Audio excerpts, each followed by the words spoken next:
All right. Sorry about that. I did have it muted, but I did that for a reason. Um, just testing this thing out too. All right. Yeah, what's going on there? Trigger Happy Joe? Gerald, hello. What's going on?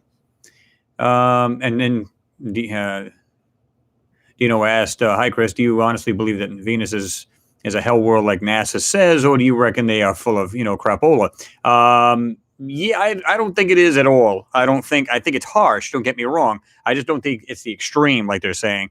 I just find it hard to believe we got really jagged rocks. Now, don't get me wrong. If the rocks are like granite and super hard and everything else, then chances are the temperatures wouldn't matter. But you would think some of these rocks would be smooth. You know what I mean? From the weathering and everything else, just constant heat. But it's not always hot there. I mean, it takes, I forget how many hours it takes or days it takes to actually turn on its axis a I'm sorry, to go like a totally 360 degrees, meaning complete orbit or rotation, that it actually gets cool. It cools down. But there is like a lot of these planets, there's a Goldilocks zone at the top. Like, in other words, you can still have your polar caps. So you get this like in between sweet spot between hot and cold, right? So I believe that's the case. And, and I think that's the case in a lot of these worlds like we have here. You can go to extreme cold weather here, or you can be right there in the equatorial region where it's really warm and nice and balmy out. You know what I mean? So, yeah. Yeah, Noodles, I've seen that too. The Nimitz encounter. Yeah. That's pretty wild. And they've been talking about that for a while now. It's been going on, talking about what looked like that tic tac shaped UFO and stuff like that. Pretty wild stuff. And you know what? If the Pentagon, I believe, was one that released it, or at least these particular crafts and stuff like that, these guys chasing this thing. And it's just crazy how, all of these are starting to come to light. It's not just that. It's a lot of people are starting to come out with it. So to me, it just seems that well, the other question I was going to ask you guys before I went on was that, what do you guys believe? Do you think it's just a ploy? Are they just trying to just steer the public in a certain way, or do you think it's the real deal? I don't know.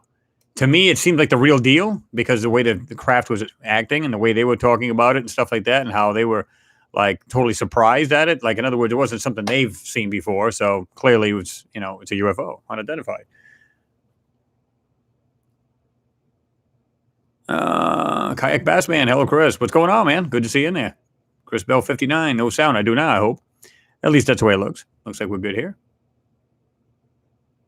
Kenneth Riley, Chris, great video on Venus. If it is so hot there, how come it never burnt up entering Venus? Well, that's the thing, too. I mean, my question would be, what are the parachutes made out of? You know what I mean?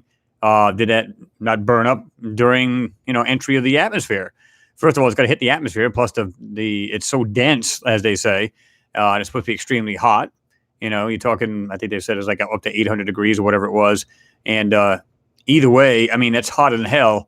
And then, of course, then they get down to the actual, surface itself, and it's even hotter there. You would think. So, how did this thing even get down to the surface? I mean, think about it.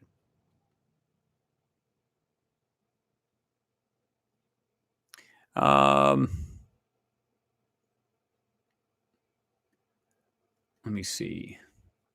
I don't know why this camera is still blurry to me. I don't know what's going on here. Let me see if I can find out something here. Let me take a look.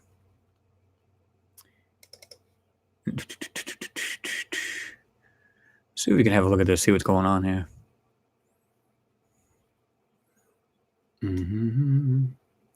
All right.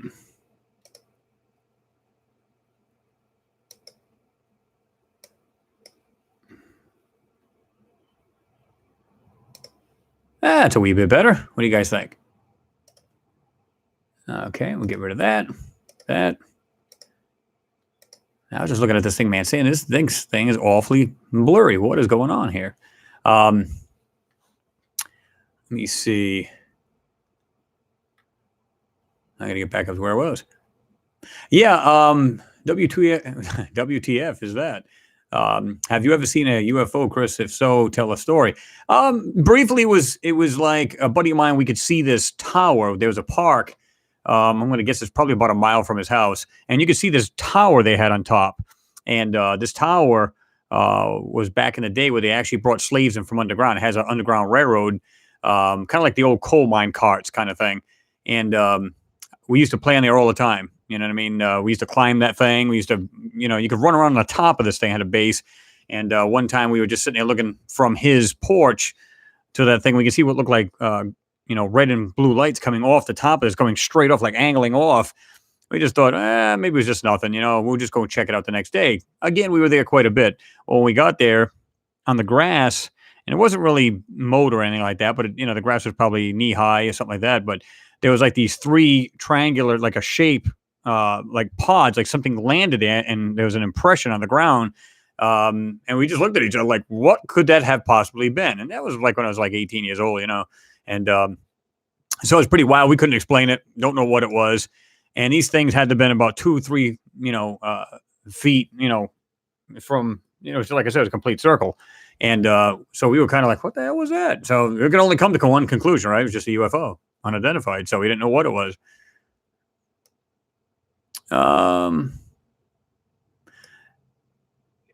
Kayak Bassman. Yeah, I believe it was the real deal. I think so too. I really do.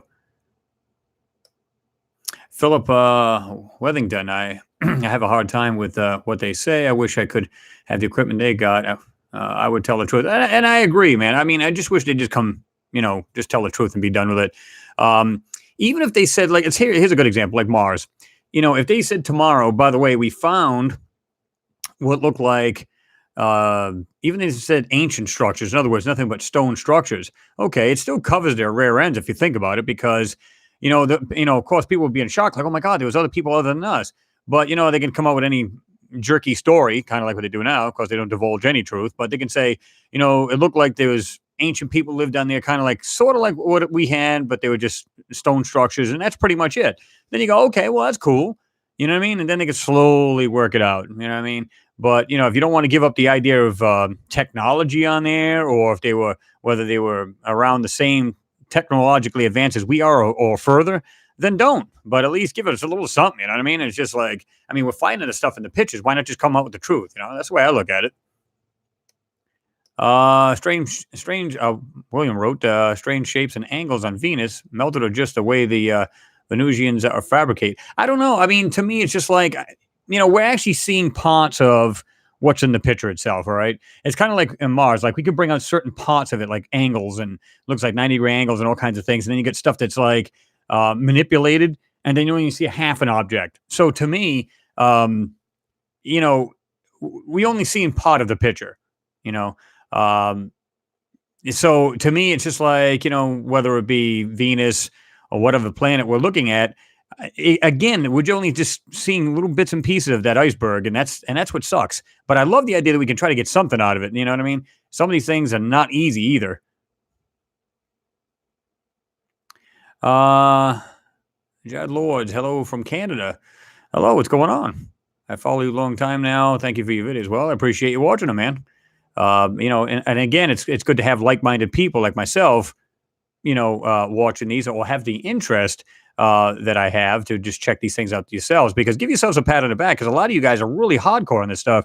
I see you guys like, well, you wouldn't understand, man, some of the stuff I've seen in some of these pictures. Yeah, I actually do. I totally get it. And some of the things that, I've seen in there, I don't doubt what you've seen. And I'm glad that people are starting to wake up to the fact, and they're starting to do this themselves, and then they're putting it in Photoshop or GIMP, which is another manipulating software, free, of course. So yeah, I'm glad you guys are getting into this and you're doing this yourselves.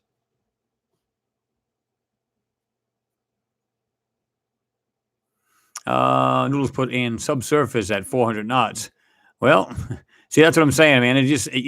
When you see some of these things, like, again, like Mars, it's nothing more than dead, barren planet, just dust, rock, and that's it. And then you have a hard time believing that when you find these structures that look intelligently made. So are they telling the truth or partial truth, and we're just putting the pieces together ourselves? I don't know. I think we're putting the pieces together ourselves. We're finding the stuff in there, and then we'll just say, okay, well, if there's no life on there now, which I find hard to believe, there's at least organics, then And you go, well, then what gives, man? And how long ago does this stuff, if these people aren't alive anymore, how long has it been since they haven't been? You know what I mean? So, yeah. I think anything they say about a planet, and one of you guys made a great point. You said on the video, you said, well, it seems like they're just trying to, you know, take the focus off. In other words, they're giving a lot of photos about Mars and really nothing about Venus. Why? To get the focus off Venus. Maybe there's a lot more on Venus than they're saying. And some of you guys suggested, because I believe it's true anyway, is that the moon way back in the day was a little smaller and cooler. So therefore, Venus could have been a lot like Earth, and therefore you would have had a lot more something on there. Maybe it would have been like another Earth. How do we know? And because now it's a more hotter planet. I'm not sure it's quite as hot as they say it is, but let's say it is. Okay, but either way, we're still finding things in here that look intelligently made, right? Jose Molina, good morning from Australia. What's going on there? Good to see you in there, man.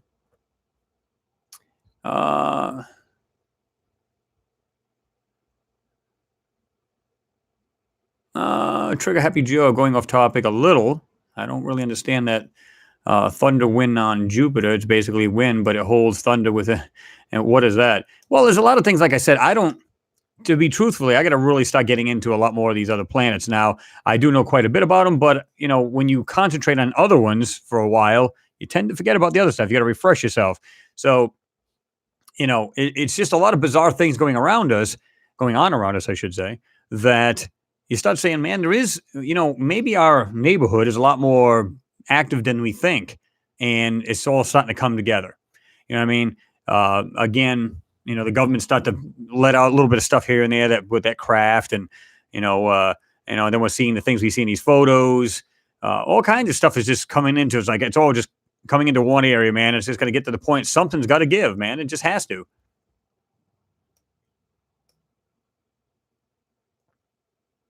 Nathan says, now they are hearing sound waves. They are really close.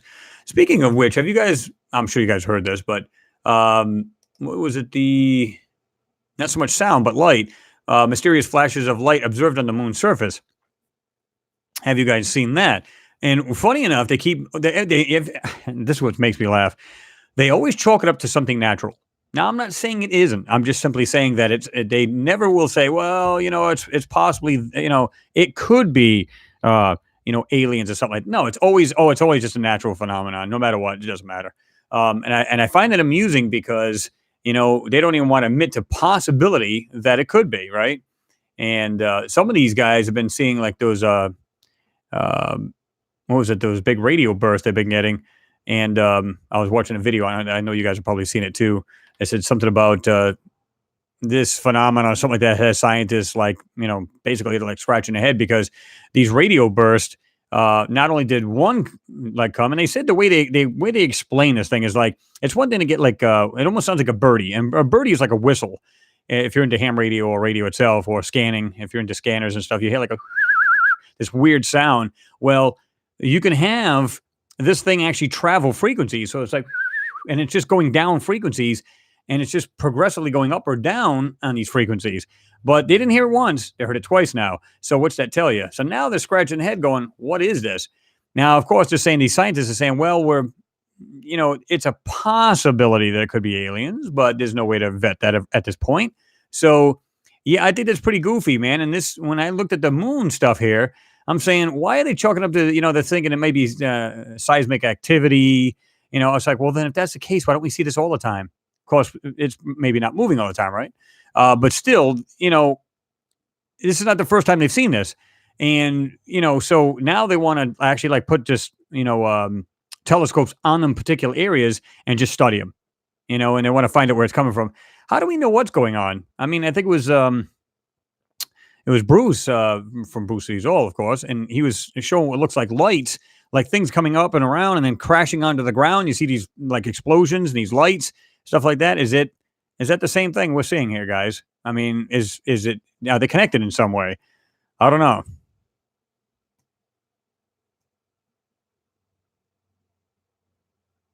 Let's see.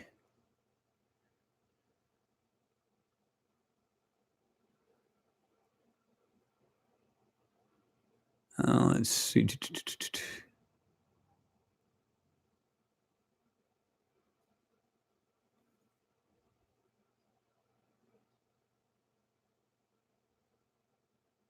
Christopher Wood put on there, why don't we hear anything about the dark side of the moon from China? It's like they're keeping it all secret, probably.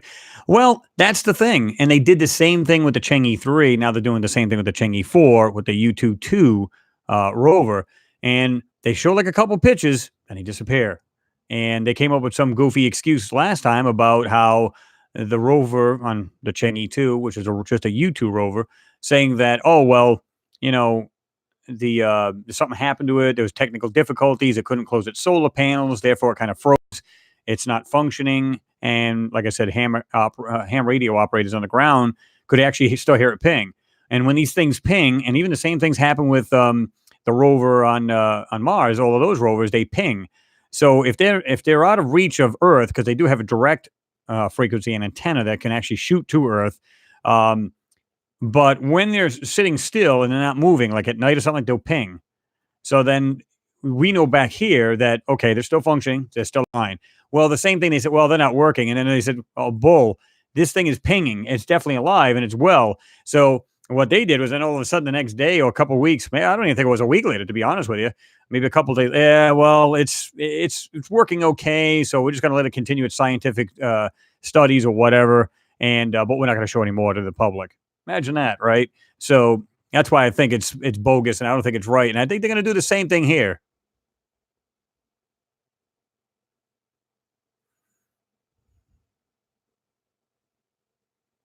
Um, Ken, you put on there. What do you think? Well, what do you think, rather? What do you think about the New York Times admitting that they're UFOs, but they still want to find out why they're coming? Chilling. Now, I didn't see that, but I heard somebody talk about it.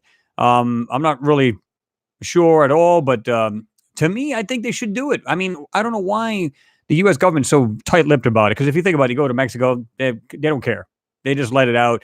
A lot of the UK just let it out. They let their files out. They don't care. So to me, it's like, why are we like that? So now they're like slowly giving it out. And I wish they would just be more forthcoming and just tell everybody, just say, yeah, there's life out there, man. I mean, that's all there is to it. At some point, we're going to have to get used to that fact. I mean, think about it.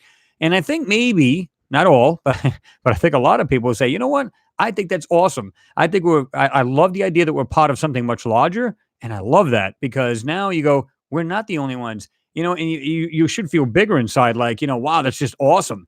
And when you look up at the night sky, yeah, we're part of something much larger. There's other people out there, even if they're not identical to us, there's still other people out there, other beings. And so that's, I don't know. Maybe some people get frightened about it. I know you guys, a lot of you guys would. You'd be like, hell no. I'd be like, I'd welcome that.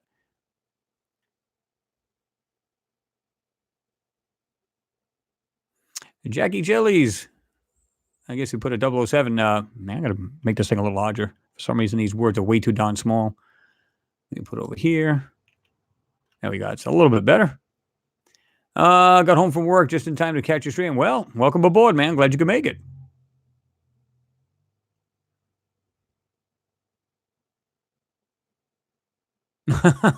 Trigger Happy J. I don't know if it's true or not, but one of my friends said they took footage of a naked guy on Pluto dancing. I don't know. I don't know about all that, but okay. He must be freezing his butt off. Let's just put it that way.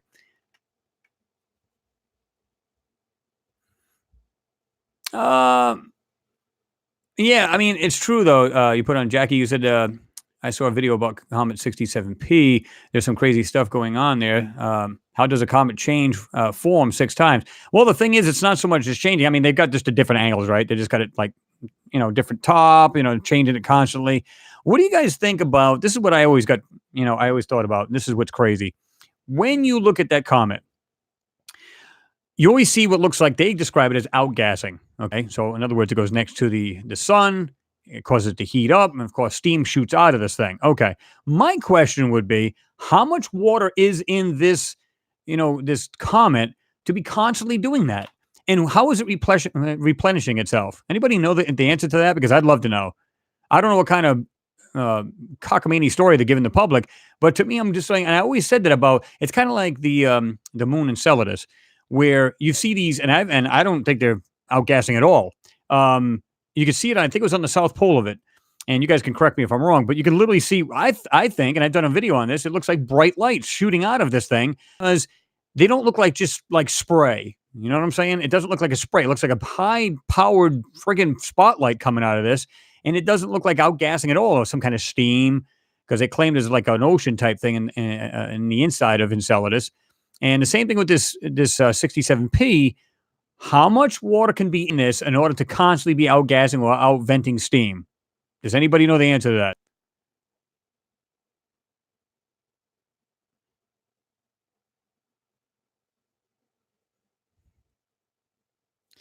Uh, you think so? Photography, light and magic. You think that most people would freak out knowing our solar system is crawling with aliens? I don't know, but when you say aliens, first thing they think of is an Independence Day. We're all going to be annihilated, right? So in that way, you'd probably be correct. But what would they say though if they go, well, from what we understand, maybe again, if they were to come forth with, yes, there was life on Mars, and they were to describe their structures, you'd go, "Oh wow," you know what I mean? They were a lot like us, and you probably wouldn't be freaked out. Now, if they would divulge, okay, they were a warring planet, and they basically killed each other off, then you go, "Okay, well, I hope none of them actually ever get off Mars because we're in trouble." So it depends on how what went down or how they describe it to the public. I think has a lot to do with it, right? I don't know. To me personally, I don't know. I guess it depends on how they explain it to the public. I don't know if a lot of people would freak, but I know some would. Um, but again, if it's people like us, we're so desensitized to it because I look at these photos, you guys look at these photos, you've seen other channels doing this stuff. It's nothing new, and you just go okay. So if they said, "Oh yeah, we found out there was a some kind of ancient structures on Mars," you'd be like, "Cool, can tell us more." You wouldn't be freaked out about it, right? I don't think so.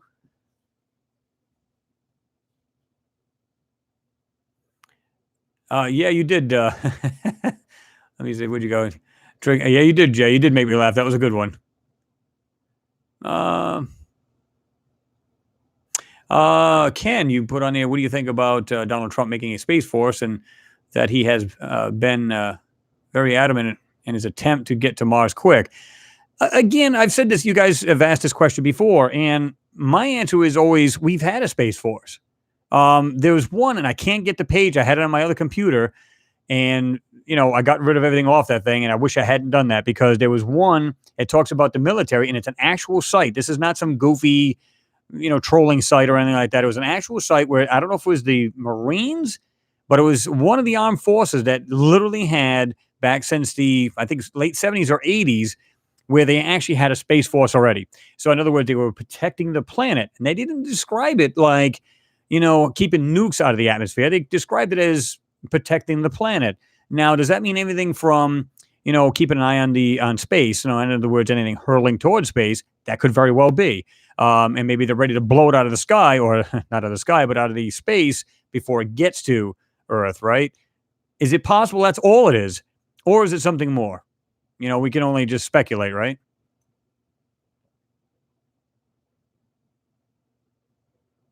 Good question on the water content. Yeah, I mean, that's what I'm saying. Kenneth, you wrote that. And that's what I'm saying. I wondered that. I mean, I'm saying to myself, how much can a small body now compared to a Enceladus, I'm sorry, 67P is a lot smaller, right? It's not a moon. It's just a friggin' rock, hurling through space. How much water can that thing contain before it completely outgasses itself or outsprays any kind of, water inside, right? That's why I don't believe that crap. I get if it was something new or somehow it was getting replenished, that would make sense to me. Okay, it's getting this water back in, and then every time it heats up, it sprays it out. It builds up inside, like a pan on your stove. You put water in there, you steam it, and then the next thing I want to blow the cover right off of it. It makes sense to me in that aspect. But what's replenishing the water? That's what I was wondered, right? Jose Molina, you put on there. Hey, Chris, I personally do not think disclosure will happen anytime soon from governments. It's going to take researchers like yourself getting more dissemination of your research. Right. And I agree. I don't think it's going to happen like within a year or two, although unless somebody makes a big goof up or somebody becomes very disgruntled from one of these space, you know, uh, companies, whatever, like NASA, one of these, if they become disgruntled, decide to let it out, sure.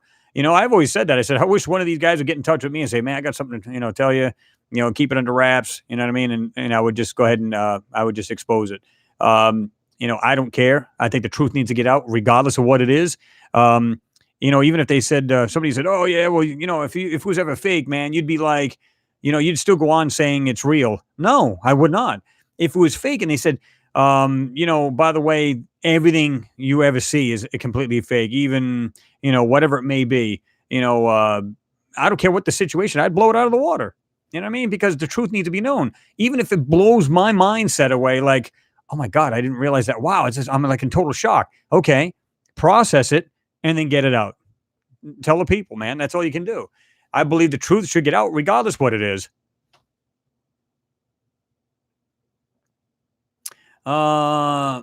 Yeah, I've seen that, Jackie. Yeah, about the real Jimmy Roberts. Yeah, I watched a new video by. He shows large structures on that comet. And here's the funny part: I've done videos on that comet. You can just go to my page and just put it in the search bar, 67p. I've done 2 or 3 photos of it. That thing is actually artificial. You can see what looks like framework in a lot of those areas. There's a lot of framework. I don't think that thing is. I don't think it's just rock itself. I think it's actually artificially made. And you guys can check that video out. Like I said, I got, I believe, 2 or 3 of them on 67p. I've done that years ago, at least 2 to 3 years ago. So, and maybe even more. But yeah, I mean, yeah, he did a great job on that, exposing some of those things. And of course, he brought out one that looked like this stubby antenna, although it was probably quite large. That's already been done before. That's nothing new. In fact, I believe my buddy Joe might have done that. Art Alien TV. He might have already done that.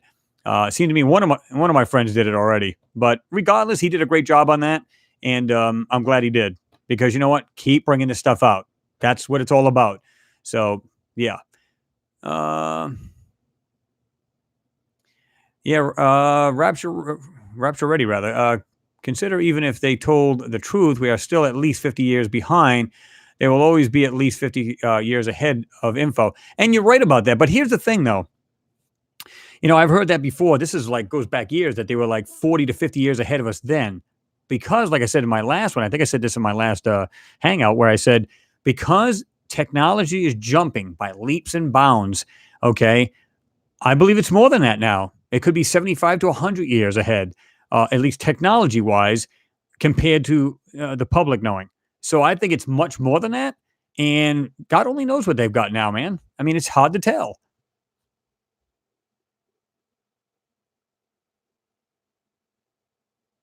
Exactly. I guess it's Che Surfer, I think it is. Some people were saying that where the Earth got its water. Right. The Earth's water was delivered by comets. And that's what they say it was, right? It was delivered by comets. And I get that. That's the way they say it. Now, can we actually say that for real, though? Do we know that for sure? Or are they just trying to take educated guess? Again, though, if you got something hurling through space over like thousands of years, this thing just going through space, and it's not like they're filling a tank with water in that thing. I mean, how is it getting the water itself, though? And how much can it outgas before it runs out of it? Doesn't make much sense.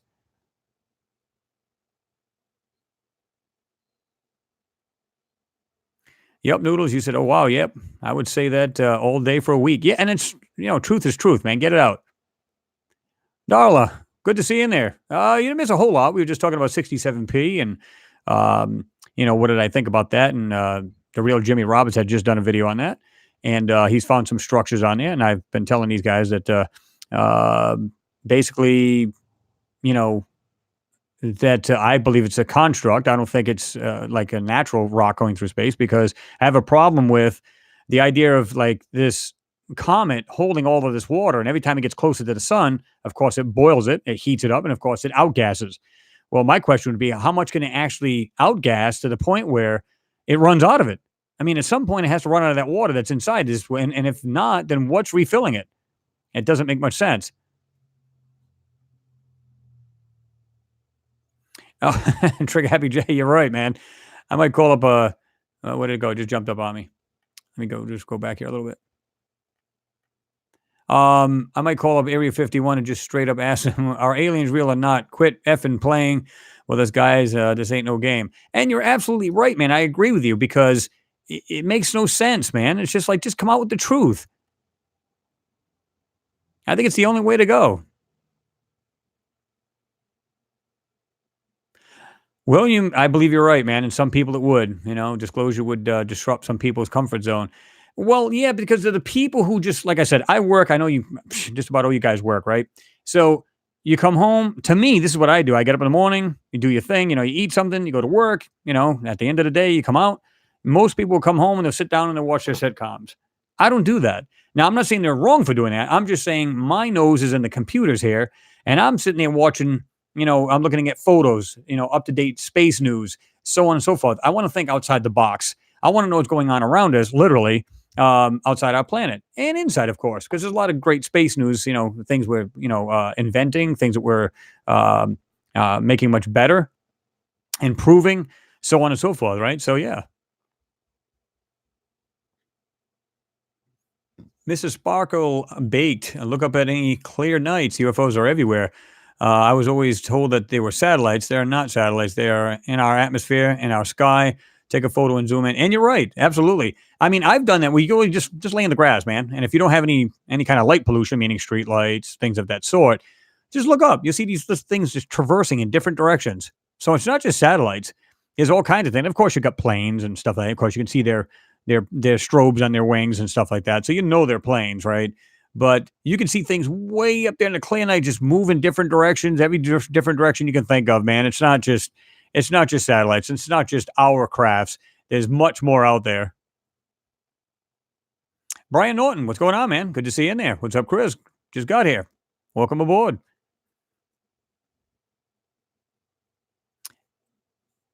George put on there, Jackie, that huge drill bit crazy. Yeah, I mean, that was weird how he had that look like that corkscrew, a weird giant drill bit or whatever that thing was sticking out. That could have been what I said, like on my videos. When you break it down, again, they've got this blurring going on as usual. When you get and burn through that, you can see what looks like frames, almost like girders running in different directions or, running in, there's several of them running in the same direction, right? So is it possible it's part of a frame and that thing is like blown apart a little bit? We don't know. So I don't. You know what? Every time you look at that thing, just look at it. Get some real good pictures of that thing and just some of the crazy stuff. And this thing is hurling, guys. It's literally flipping over end to end and side to side and everything else. And yet these rocks, how good is the gravity on this little rock? I mean, floating out in space. This comet's got that kind of gravity where these rocks are not just flinging off the side of it. Kind of weird, don't you think? I forgot how much that thing is rotating, but still, I mean, if it's going on, quite a bit and there's really no gravity at all to it, then these things should be. You shouldn't see any loose rocks on the outside of that, right? Am I right? Or am I wrong?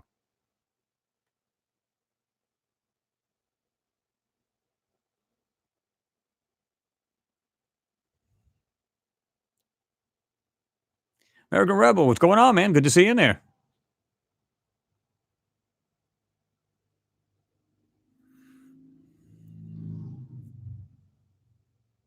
Nacho Libre, thank God, thank God you are on. Didn't get a notification. Thought you died or forgot about us. Well, here's the crazy thing. I don't know if you guys had the same problem, but YouTube was not working from like 2:45 almost to like 4 o'clock here. And here's what's really bizarre. We had some serious storms come through earlier too. It was right around 2:30 ish, and had some storms come by, thunder and lightning. Wasn't quite bad here, but just north of us, and I can look out and see some real ominous skies. And the power flickered on, but because I had all my computers on, the backup battery was just too much for it. Just beep, just stayed on, steady tone. Everything shut down on me. I was like, oh man, you're kidding me right now, right? So I turned everything back on. Everything was fine. I go on YouTube, couldn't get on to save my life. So I checked with a couple friends of mine, including Joe from our Alien TV. He said, yep, down. It's down over here. And yet I could talk to, I don't know if you guys are familiar with him, but Taft Baker. He also lives in the UK. He said, I'm working fine here. He says, it's kind of slow, but I'm getting on. For some reason, I couldn't get on this thing to save my life. And if it did, it would like half load and all this other crazy crap. It's weird, man. It's just what was going on. I didn't even think, to be truthful with you guys, I said, man, I hope this thing straightens out before tonight, before this live hangout, right? Yeah, I mean, you just got to check, man. 7 o'clock every night. I'll be on. Just refresh your page, and you'll see it. Because even I do it on my other computer. I've got it right now. I can see everything that's going on, making sure that it's we're still broadcasting live. So I see what I'm showing you guys right now. I'm seeing it the same what you guys are seeing here on my other computer. Again, I've got two setups here, so I'm watching that and making sure everything's working well. So you know, so I know what's going on. Let's see. Well, so you know what I mean? So it's a little delayed. It's about 2-3 seconds delayed going through the internet, of course. So yeah, but I almost didn't get on there. And it was all thanks to YouTube, right? And of course, nasty weather. Pyro Boys, you put on there. What about the spaceships they see in orbit by telescope? You can see them on YouTube. Are they real or fake? Unfortunately, we got a lot of jokesters and fakesters out there. I call them.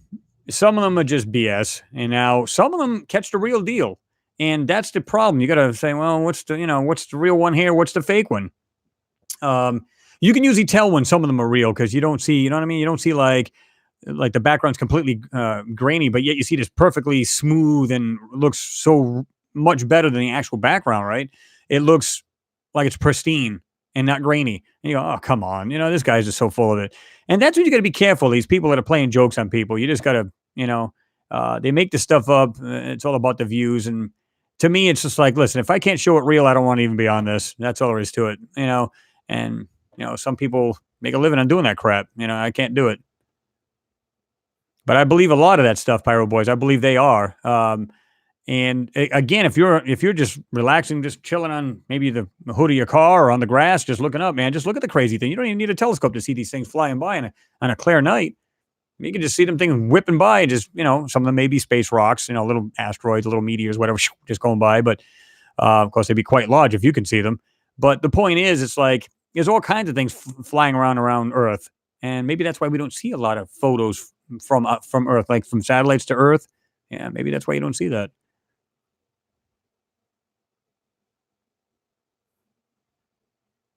Ricardo Dorado, what's going on? Good to see you in there, man. Things are going great here. Dan says, agree on Space Force and non-terrestrial officers, Chris. Maybe I'm sorry, Gary. Hold on. Thought I did something wrong here. That's better.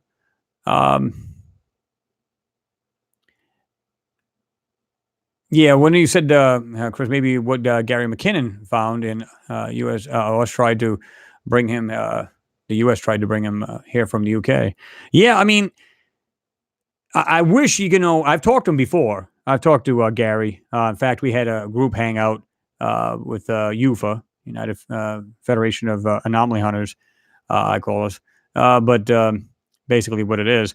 And it was funny because he was on there one night, and yeah, he's a down to earth guy, man. He's just, it's just like anybody else, just chilling and just talking about, what he's seen. And I guess he's still kind of, like, in other words, he really can't get into it a lot. So he just doesn't really get really deep into it. So, I believe what he saw. I believe what he saw was true.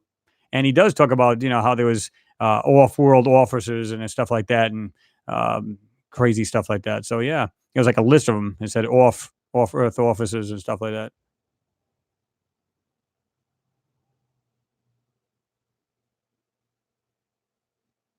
Let me see. Nacho Libre, you put on your disclosure, it's happening as we speak with the latest things that has come out. No doubt, maybe not like what we want, but it is happening. Yeah, I think it is. I think it's like a slow kind of drip thing going on here. I think it's coming out. It's just slowly. It's almost like they're working up to something, right? Now, a lot of people say, well, it's going to be some kind of UFO fake invasion. Well, I mean, how do you fake that invasion? It's one thing to see these UFOs, but most people be like, "Oh wow, we're seeing more of them in the sky." They wouldn't. Again, they'd be so desensitized to it because so many people have seen them. Now, to the people who've never seen a UFO, yeah, they might be a little surprised, maybe a little freaked out. But to me, it's just like I'd be just like, "Oh my god, check that out! That's cool." You know what I mean? I don't know. But when you say invasion, they'd have to really, really do this thing up. In other words, land on the front lawn of the Pentagon and all kinds of other places and literally come out as aliens and start killing people. I mean, that to me would be like a full invasion, right? And I don't believe that's going to happen.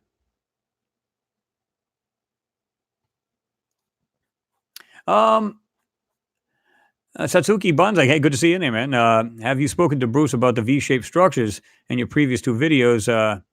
There are V and a U-shaped structures everywhere. Did you see them? What do you think? I did see them because I went and checked after that. But yeah, as far as Bruce, for some reason I can't get a hold of him, man. I've got Skype on. That's the best way. We actually hooked up through there where I messaged him. He did finally get it. He messaged back, but then never heard a thing. I would have liked to have him on today, and I don't know. He's just either real busy or whatever, but I haven't been able to connect with him. But I got my Skype on all the time, just way in case he pops up, it'll just boom, and it'll tell me he's there, and especially if he writes some kind of comment or note to me or whatever, and I'll get it, and I'd love to have him on again because I like the idea of being knowledgeable about what he's seeing on the moon, and and I like collaborating with him. So I mean, it'd be good to have him back in there. 1010 Cray 1010 or 1010 Cray. I appreciate it, man. Thank you for the support, man. Appreciate that. Rapture ready. My comments have been disappearing for a week now. Others have noticed this too. Huh. Wonder why that is. And guys, we have like what do they call it? Like a spam folder too. It'll say these are ready for your viewing. It'll tell anybody who's an uploader, right? And I'll go in and I'll make sure I'll click on them. Obviously, if they're good comments, I'm going to go yes, yes, and they will show up. So if you don't see yours right away, just go back and have a look because sometimes it'll put it into, and I don't know why, but it'll put into spam. I do know why. Sometimes what it'll do is it'll do if you put in like some kind of URL or something like that, it'll automatically put you as a spam. So if you break it up, you know what I mean? Break up any address and what page address or whatever it may be, just break it up, put a little space between them. Sometimes it won't do that, and it'll show on there. But I don't know why. Sometimes it just does that, and I have to go in there and check these things to make sure you guys are not being screened out. I want it on there. I want the comment on there.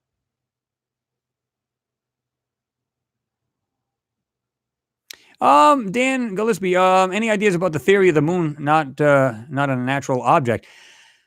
Yeah, I mean, many have said that it's hollow, and I don't know about being hollow. I mean, I think meaning the whole thing. But they have, between them literally taking the third stage part of the rocket and this like deliberately slamming it into the lunar surface, and the thing will literally ring for like hours on end. That tells me that why would it do that? In other words, it would just slam into it, just either break to pieces or explode, and that'd be the end of it.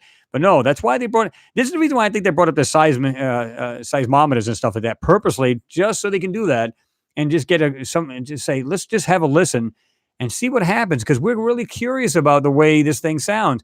And they could only dig down so far. I don't know if you guys knew that, but it's like you would think it'd be super deep as far as moon dust.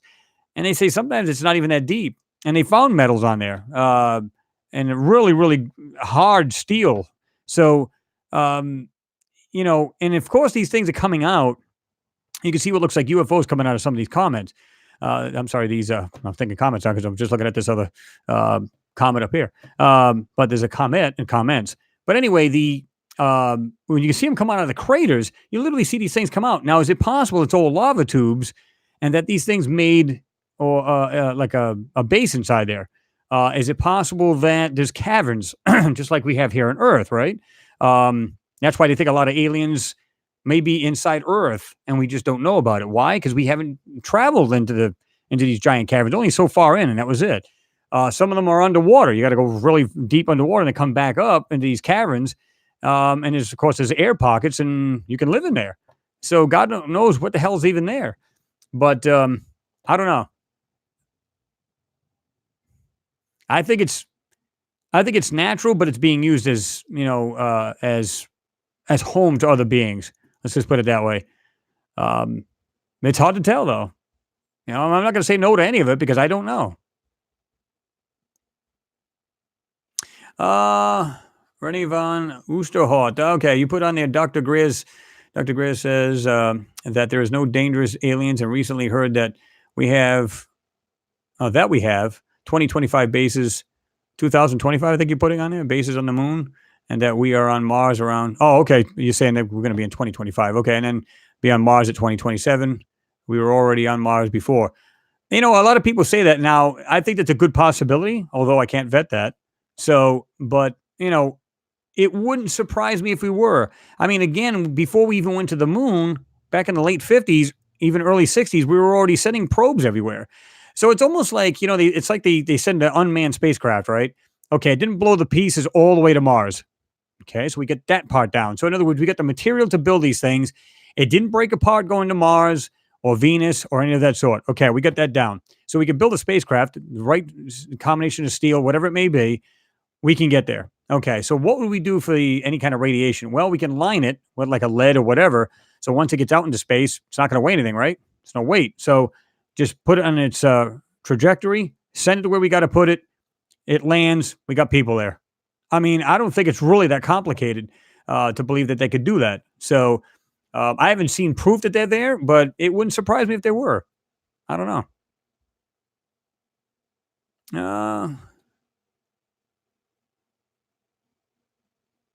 Uh, Google has admitted to an artificial intelligence breakthrough, 200-year advance. Yeah, I mean, they're going to have a lot of that. They're going to have a lot of AI coming in. I mean, there's like all these companies are building these AI, these artificial intelligent things, and man, it can be crazy creepy at the same time, as well as wow, that's cool, and I love the advancements. So, you know, I don't know. A lot of people kind of like who was it? There was several people that are kind of freaked out about AI. So whether that's gonna, I don't think it's gonna be like like super horrible, like these machines are gonna take over the earth, right? Like a lot of these people say, it's like, yeah, they're all gonna get pissed off and they're gonna get smarter than us. They're gonna take over. I don't think that's gonna be the case. We're gonna use them. We're gonna actually use them. So if you send them, you can actually send them to Mars. You can send them to the moon, and not have to worry about anybody dying. You can just leave them there for like years. Kind of like the rovers, only they literally walk, and you can have them just like walk over to certain objects, pick them up, or whatever. Um, I don't see what the point of that is. We already sent man there, so I think the next time they sent man, it'll be a lot more. What's the word I want to use? It's gonna be like just old hats, man. It's gonna be like, I just go up there and get it done, man. Because they've already done it. They've already accomplished it. So I don't think it's gonna be that much of a problem with new technology, different spacesuits. I don't know if you guys seen that, but the spacesuits are like so much thinner. It's almost like a jogging uniform. So much more easy to work in, move around. So yeah. Yeah, I'm just kind of curious too. I don't think the moon's, I think it's got an atmosphere as well. And I've been saying that too. I think it's got a little bit of an atmosphere where you can almost, in other words, you can use a breathing apparatus and still be able to walk around on the moon. However, as long as it's not dark on that part of the moon at the time, because it'd be extremely cold, and if it's in the sun, it might be very hot. So you'd have to be almost like in the Goldilocks zone for X amount of time, and then get out of there, or else either you're basically a rock, frozen rock, or you're burnt to a crisp.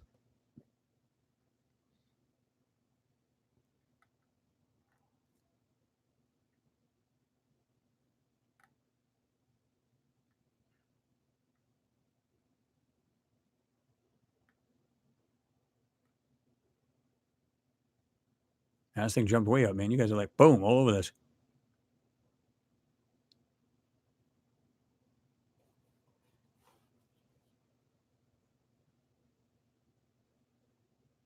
There he is. What's going on there, Bruce? What's happening? Dude, I've been waiting for you to hit me up on Skype. I got it on. You haven't hit me up. Hit me up. I would have liked to have you on tonight. Or you can have you. We even talked about you even hosting me on your channel. That'd be fine too. I'm all for that. What do you guys think? Uh,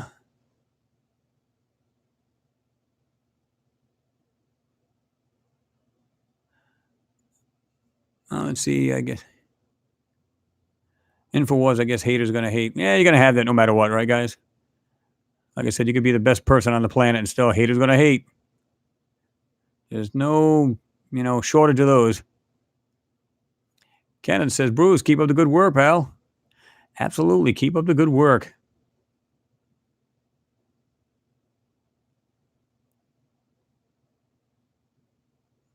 Let's see.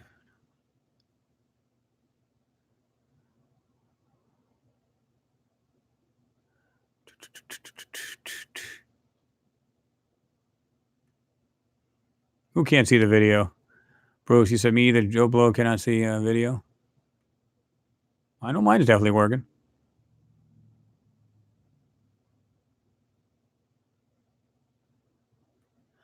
I guess it's Mr. Gossamer. Um, been following Tyler for years. I have my own opinion, but you guys dissing him and not presenting evidence, right? Well, I mean, I listen. I have nothing to say about him. I think Tyler's doing what he wants to do, and he's passionate about it. Now, I know a lot of times, a lot of people called him out on fake crap back in the day, but I don't think that's the case now. That's what's awesome. I've watched several of his videos, and I think he does a stand up job. You know, basically, he's just bringing the news to the people, right? That's basically what he's doing. So I don't see a problem with that. I think that's awesome.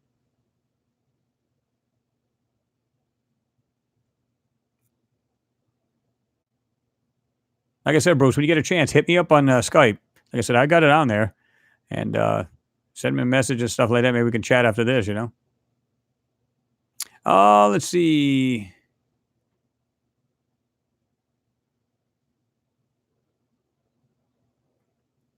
Philip Withington, you said yes, the ISS is real. Somebody say it isn't. It's definitely real. Jerry MC, I'm from Scotland. I missed most of it. Can you start over, Chris? Just kidding. Good one.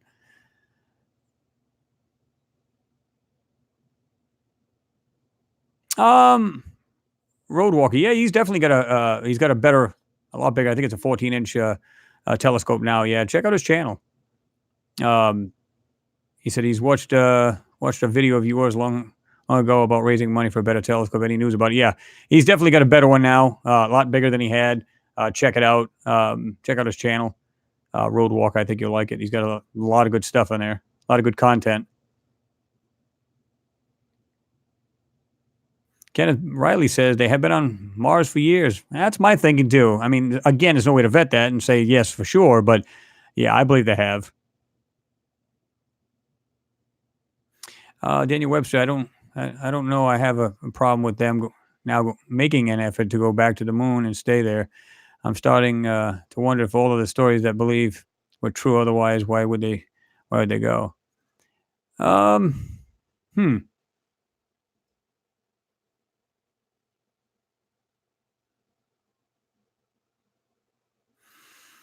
I'm not sure what you're talking about, Daniel. If you're saying the stories are true that they didn't go or they did. A lot of people are like, well, they're saying that they forgot the technology. No, well, I mean, if you think about it though, it's like old junk now. I mean, the technology they got now, like the Dragon, I forgot what it's called, the Dragon itself, the capsule that these astronauts will be going in if they do go to Mars and stuff like that. And a lot more high technology. They're a lot smarter as far as the outer atmosphere. The list goes on and on. I mean, so I'd forget about the technology too. I mean, it was basically just it's primitive, to be truthful with you guys. Um, so I don't know. Yeah, it's definitely out there, Philip. Um, Infowars, WikiLeaks. Why use a green screen in the ISS? I'm not sure about all that. I know I've seen people that were videos that they had videos that showed that most of these people were from the FE, the Flat Earth Society. Um, I don't believe that's the case at all. And unless they wanted to show something that wasn't on the ISS, maybe they could do that. Other than that, I don't believe that it's all faked. I mean, like I said, I could turn on my radio, and if they're anywhere within 100, well, I shouldn't say that. I should say within 1,000 miles of my house, I can hear them. And you get about 5 to 10 minutes listening from them, then they just fade right out. You can hear them coming up over the horizon, and they're coming up out of the static, and they give me like a 9 to 12 S units, meaning on my signal strength of my radio, and then you hear them just fade right back out within 5 to 10 minutes. So there's no doubt that they're there. There's other channels out there that actually talk to. Put on there, put ham operators. Just Google this. Well, not just Google it, but go on YouTube. Put on there, ham operators talk to the ISS, and you can see the equipment. These guys are turning these giant beams and beam antennas they're highly directional. Just like literally just locking in because this thing's flying at 17,000 miles an hour. Although from a distance, 17,000 miles an hour doesn't look that fast because it's like literally it's traveling through the sky, but it's not going super fast. Now, if you're standing right next to it, it'd be, you know what I mean? But because it's from a distance, and they're just following this thing along. They like literally have tracking software that can track it. And so yeah, 1,000%. It's definitely there.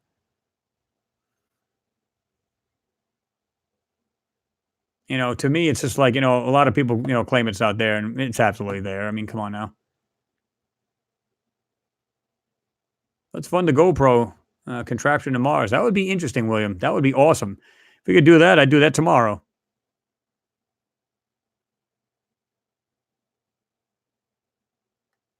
Bruce, what are you having a problem to get your video working? What's going on?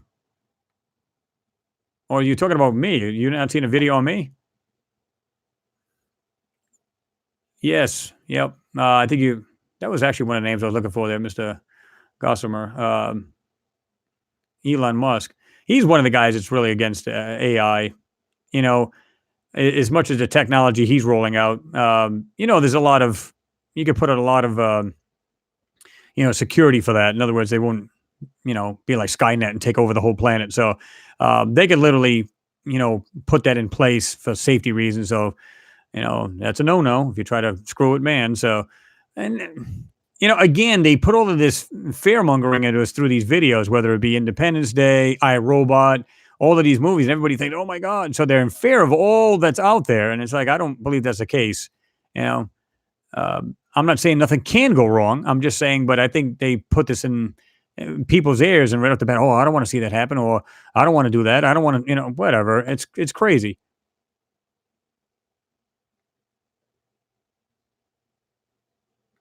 George Powell, he says we need to explore the Black Knight satellite and quickly. It could be a huge threat. I don't think so. Again, I've heard it's things like 32,000 years old. It's been out in orbit. Again, no way to vet it. We're just going by hearsay. If it was a threat, it would have been, it would have been already a threat to us years ago. And because I'm not one of them guys that believe in that fear mongering crap, right? Like in 2012 when we had it, way back in 2000, it was like 2000. Oh my God, the planet's going to end. I don't believe in all that, unless of course you can get some really good information or something that's straight from the scientist, like scientist friend where says, "Oh my God, you wouldn't believe this, but here you go." Then I'd be like, "Okay, yeah, I'd be worried."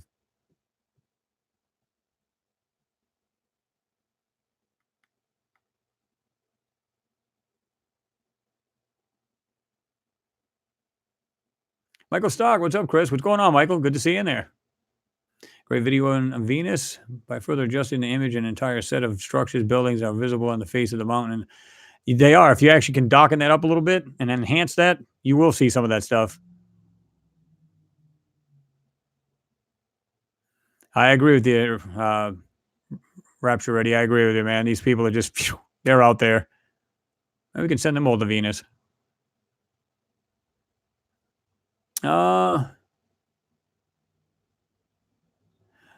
Kenneth Riley, why do you think there has been an increase in UFOs around the world, even in Britain?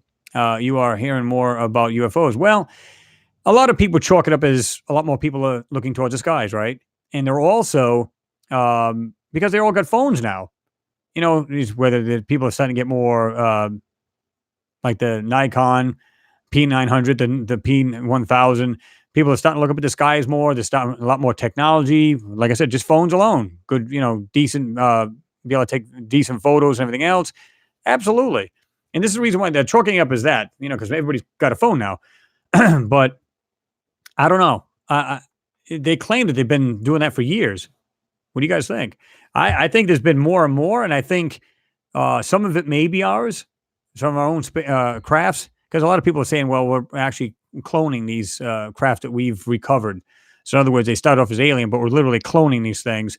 So I don't know. It could be a combination of both, right? All right, 250 say, what do you give up on, man? What's up? I hope it's not the FEs that we're talking about. Believe me, I hate talking about it too. See you, Joe Blow. I see something about got to be enjoying your steak. Awesome. Brian Nolan, Chris, what do you think about Elon Musk super jet that hopefully will be around in 10 years, that will have a affordable jet rocket service that will take you anywhere on the earth in an hour or less? Yeah, they've been talking about that for quite a while now. He's been anything from even, man, electric jets, and he makes a great point with this, because at first I'm going, man, that sounds kind of lame, right? Why would you make that? But he makes a great point. Electric motors don't care what elevation you're at, right? It's kind of like an electric car. It doesn't care what elevation you're at. So it therefore doesn't lose like a combustion engine, depending on the density of the air, either get better fuel mileage, more power, or you get less power, so on and so forth. So electric motors don't care about that. They're not, impeded by that. So, and I can speak firsthand. I got an electric car of my own. So you don't have to worry about that. I mean, I can go up in mountains and all of a sudden you just feel like, man, why is this car just not running as strong as it should be? Well, it's got to do with a lot of air density, you know, um, temperature, density, the whole nine yards, and the car will adjust to it to a certain degree, but then that's it. Mr. Sparkle Bake, I like that. Be back soon. Dog's about to burst. Good one.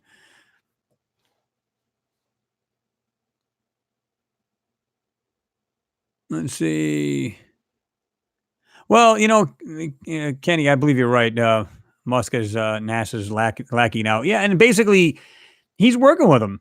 But here's the thing: if he's contributing and helping, think about this. Let's say you won the lottery and you had a big tamale. Let's say you walked away with like $450 million or whatever. And you go, okay, I want to just like, I always said that if I ever won, I'd go talk to Elon. Hey, let me get some stocks in the company and stuff like that. And by the way, what do you know about Mars and the moon and stuff like that? Think about it. So now he's in the circle. And even though we did look at him like, oh my God, he's working with NASA now. Oh my God. But how do we know though? He's probably getting all of the skinny what's going on. Think about it. If there's anything that's out there that's in on the moon they found or Mars, he knows it. And he's probably thinking, and he's actually said, I want to die on Mars. That's what he said. So pretty wild. Now, I agree with you. I wish he would have just stayed independent, but he's getting paid to bring stuff to, for NASA, stuff like that, going up to the ISS, whatever. So, yeah.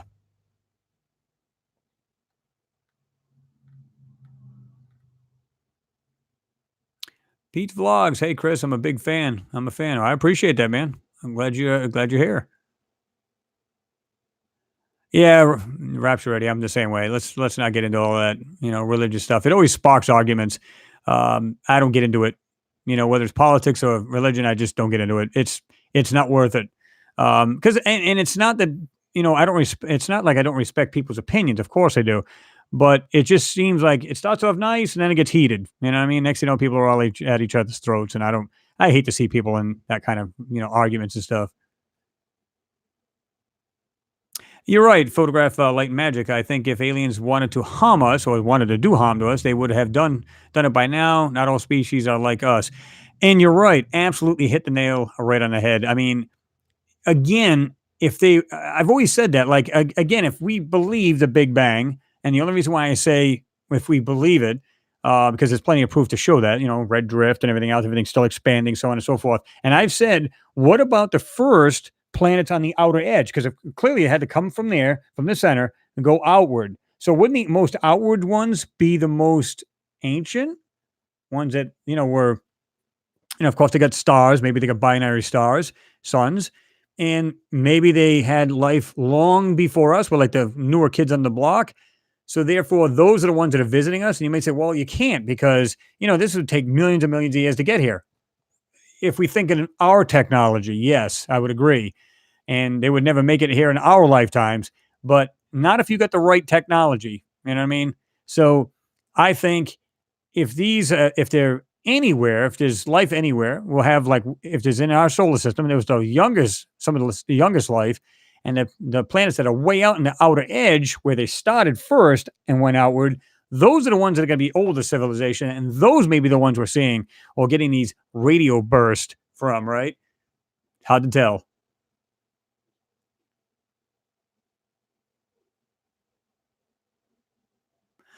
David Lee, you're right. The sun is 400 times larger than the moon, also 400 times farther away, hence why we have full eclipses. Coincidence? No, the moon is an alien made and positioned for Earth stability. Thoughts? And, again, the ancients even talked about there was a time before the moon. So it's almost like, okay, how did the moon get here? Was it just brought here? Think about that. And that makes you wonder, makes you start to think. Now, again, I wasn't around back in ancient times when there was no moon. So all I can just say is that's a story they told. Is it true? No idea. But it could very well be because it just happens to be perfect. And I think we get per size of the planet, we have the biggest moon uh, in our solar system because most of the other planets have a lot smaller moons. When you think about the size of their moon, and then you got their little satellites, meaning their moons, they're a lot smaller compared to their hosting planet, where Earth has a pretty darn large moon for its, for the actual Earth size, right?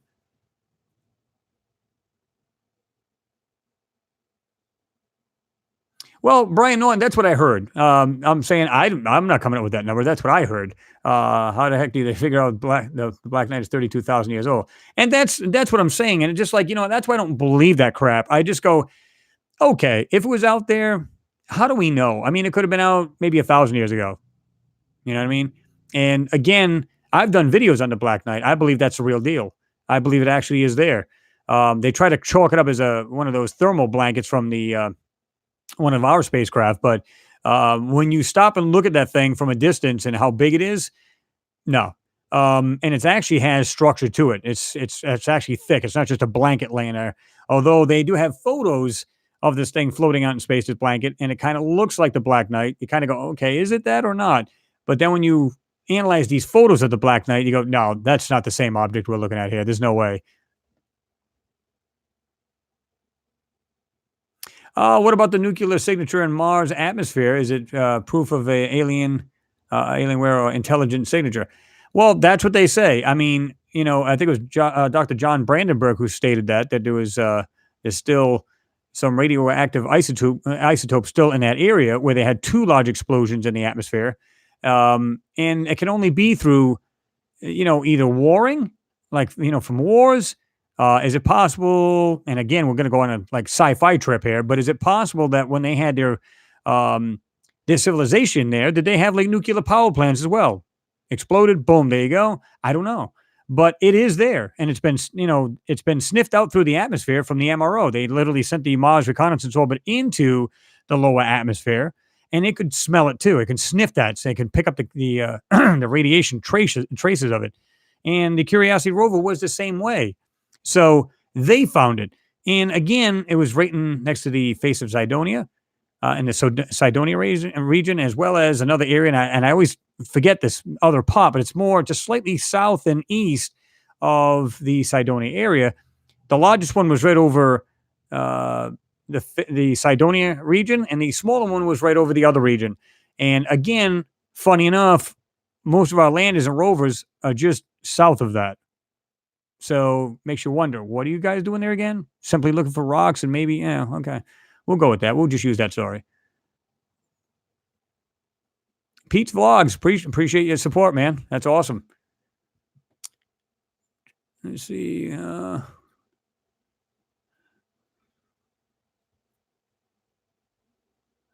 not sure what you're talking about, Philip. What about the circle part of something? On Mars, I have not heard any more about it. I'm not sure what you're talking about. If you can elaborate, that'd be awesome. Monkey Mo, great work, Chris. Question: what is the relationship between Mars, ancient civilization, and the UFOs that have been seen or still seen on Earth? I don't know. Truthfully, I don't know. I mean, I think, and I could be way off base here, but I believe there's still, civilizations here in our own solar system. And I don't think they're coming from way out. But if you notice this, any kind of scientist always say, yeah, we're looking out deep in space to see if there's any life out there. They never say, well, there is none here in the solar system. Why? And even if they do say it, why do they automatically come to that conclusion? They're just trying to say, no, no, no, no, just get that out of your silly mind. There's no such thing as life here in our solar system. Just don't even think about that. Just move on. Nothing to see. Or, do they know it's there? And they're just, like I said, they're saying the hell with it. Or is there not? Even if there's no life in the solar system, I can guarantee there was at one point, and it was on every body in the solar system. Now, people go, well, you can't. There's no way. You're crazy. You're mad because the atmosphere, like on Venus, is totally, we couldn't breathe on it. You're absolutely right. You hit it right on the head. We cannot breathe on it. Doesn't mean other life forms could not. I don't care if it's little creatures or something, and maybe they breathe in carbon monoxide, and that's how they live. How the hell do we know? Trees here on Earth do it. Take in carbon, let out oxygen. So how do we know what lives on these other planets? We automatically assume, we make the assumption that, oh, well, there's no way anybody can live on there. It's too hot. The atmosphere is either methane or methane, as you guys pronounce it, some of you guys. Um, there's no way. Right. The human body couldn't. That doesn't mean something else didn't adjust and evolve into the other planet's atmosphere, different water content, so on and so forth. We don't know that. We have no clue.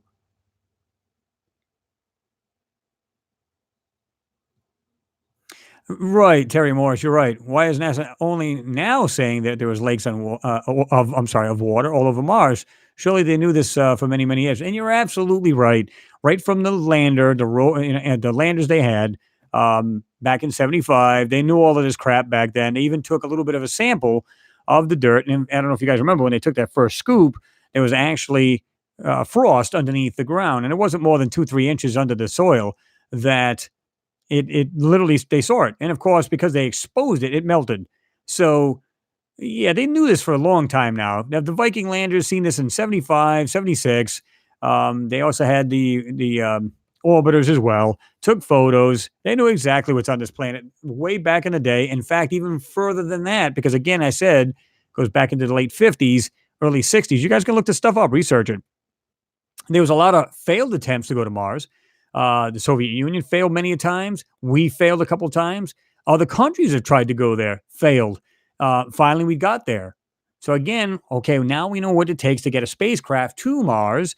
So is it possible we can now concentrate on getting men on these spacecraft and get them over there? And I believe that's the case. Think about it.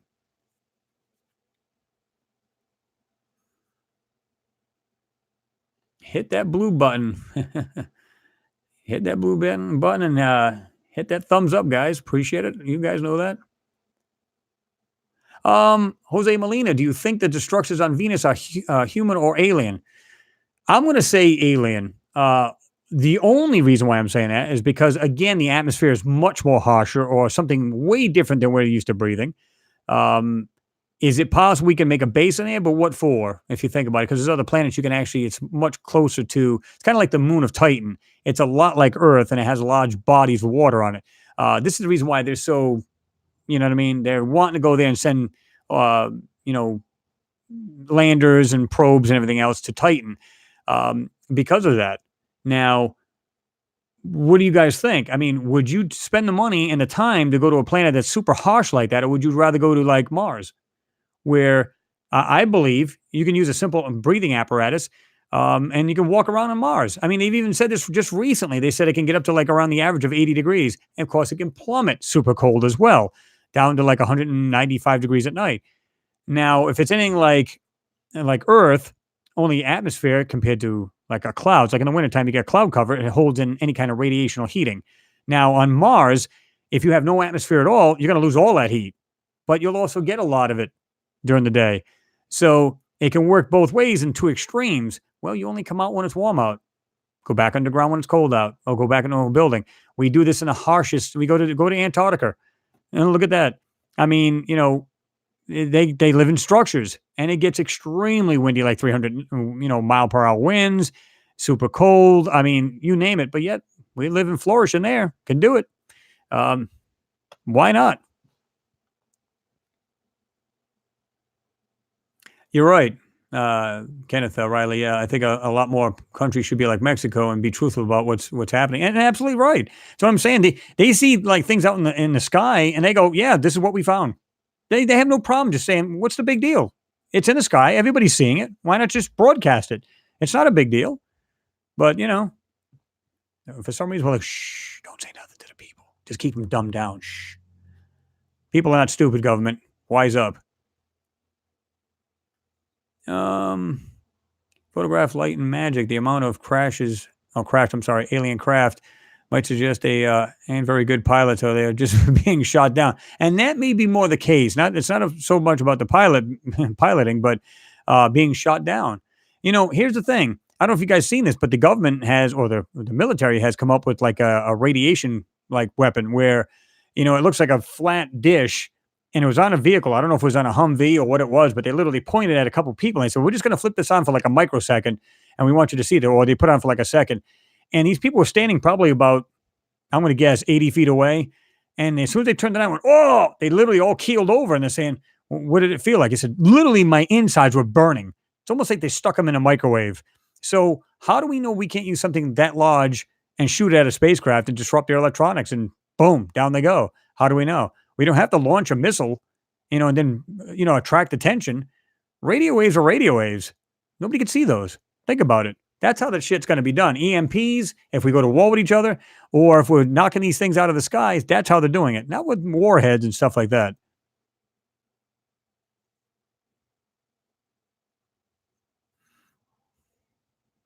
Al Utterback. Hi, Chris. How you doing tonight, buddy? I heard they may be getting ready for release a UFO truth. I don't believe that for a minute. They may release something, but not the truth. Um, Again, I think it's going to be more of a kind of slow dripping, kind of thing going on. In disclosure, I don't think it's going to be like, hey, by the way, it's on the news. Yeah, there's UFOs, man. Structures everywhere to be, behead. I don't think that's. Yeah, they're not going to do that. I think at some point they're going to say, when they saw those radio burst, um, they may actually say, think about this a minute. And I thought about this when they say that about the radio burst that they've received, because not only did they receive one, but then they received another one. And so, you know, because that would be cool if they actually said, we received a transmission from a planet that's millions of miles away. Of course, we couldn't respond to them because they're probably dead or whatever the case was. That would be pretty neat. Either way, they're actually disclosing the fact that we're not alone. And so it makes you wonder, will they do it? Will they not? Are they worried about people being freaked out? I don't know, man. It's just crazy. Um, John Devone, awesome work. Keep it up. Appreciate that, John. You're right, Terry. I mean, yeah, you said these private space companies are just a front for NASA. It gives them more freedom. The things that they want to do. In other words, they're still getting things done, but they're having these other subcontracted companies do it for them. So it does again. So we don't know what they could be doing, and because they're not actually doing these things now, then they don't have to explain themselves to anybody. Well, it's not us. We're not doing it. So yeah, yeah. I think this just gives them a loophole to get out of it. And so if somebody tries to pin it on them, they're like, "What are you talking about?" Dolly, you said Christopher Quebec lost a YouTube for a while today. Some have it back, but Bruce's still can't see your live stream. Also, Joe Blow, they can only chat. Well, you know what? Again, I've had the same problem. I almost didn't make it on here myself. We had large storms, and it literally, I had all of my computers on. When I say all, I had the two big towers on, and of course, I got 3 monitors and everything else. My battery backup, usually I only have one computer on. So my battery backup can usually handle the bigger one, which only for like a minute or two. The other one, much longer, but it literally hit, boom. And it wasn't even that bad in our area at the time, but the power went out, it went down, and merely coincidentally, I get back on, fire everything back up, everything's working good. And guess what? No YouTube. Couldn't get on. And then if it did load, it was like half a page. And then it would say 500 internal error and all this other mad crap going on. I'm going, what is going on? I said, I hope it corrects this. Because every time I go on YouTube and try to go to a different parts of my page itself, my YouTube page, it would say sign in, sign in, sign in. So we had major problems with this, and apparently they're still having it.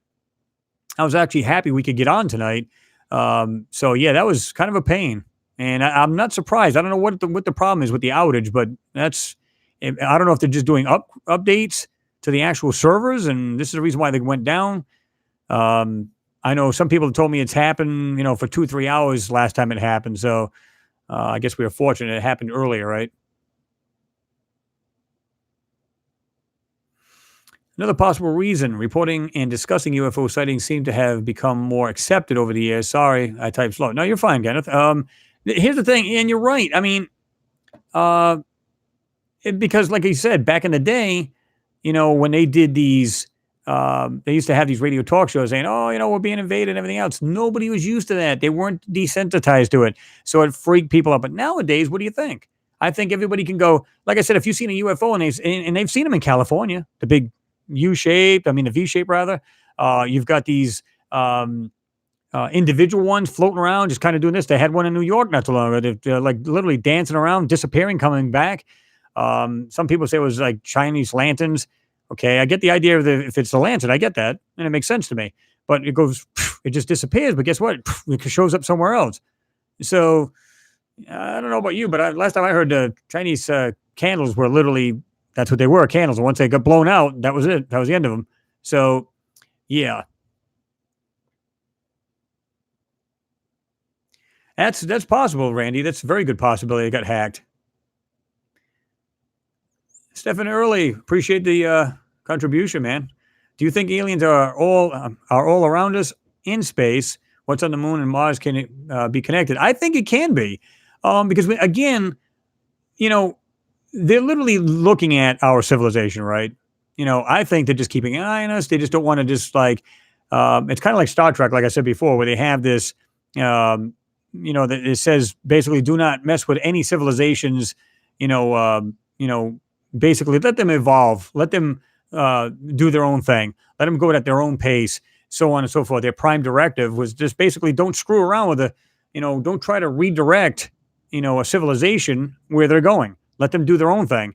Don't interfere, so on and so forth. So um, I believe they're actually keeping an eye on us, and I believe that they're all around us. And I believe a lot of these civilizations they're right here in our solar system. But again, everybody wants to say, well, we're going to look out past our solar system just to see if there's any life in there. Why do they keep saying that?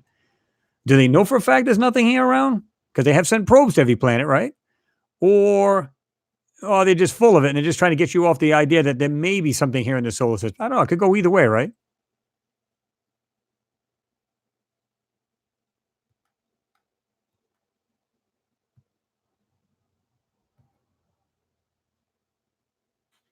If they did announce aliens exist, you can bet there is something off by the info, misleading in some way to fit, right, to fit an agenda. Hard to believe any government who's known for lying to its to its people. Yeah, governments wouldn't do that, would they? Would they lie to us? Yeah, I mean, like I said, I understand why they would hide it to a certain degree. I get it. In other words, I think it's got to do with either super big time resources like metals, precious stones, whatever it may be, or it's just technology. Or let's say they're not. Let's say, for argument's sake, that the if it happened, if the catastrophic event happened on Mars thousands of years ago, which I don't believe it is, believe it or not, I really don't believe it's been that long ago. But let's say it was, and if they're in the same position right now, in other words, technologically advanced as we are today, were they the same way back thousands of years ago? So, in other words, they would have been a lot more technologically advanced than we are today. So, so I don't believe that's the case. I don't think it's been thousands of years ago. I think it's been, like I said, is it possible when you put the pieces together? You go, okay, we've got 1941, we've got two in atmosphere and or just above ground explosions taking place in 1941, and suddenly we're finding all kinds of debris everywhere. Is it possible it was only back then that this happened? How do we know?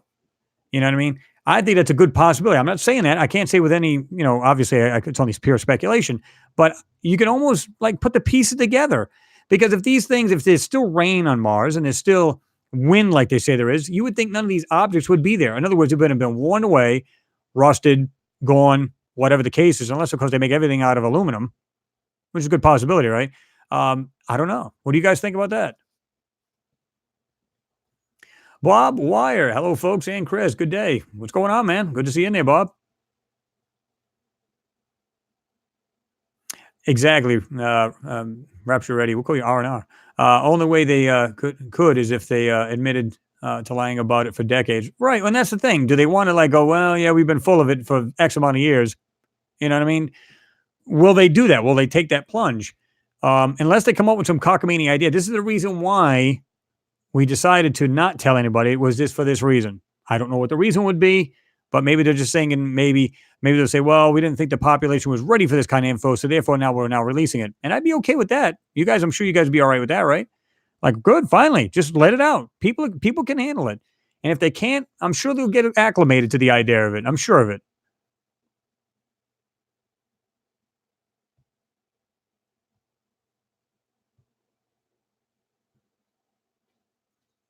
Um, let's see.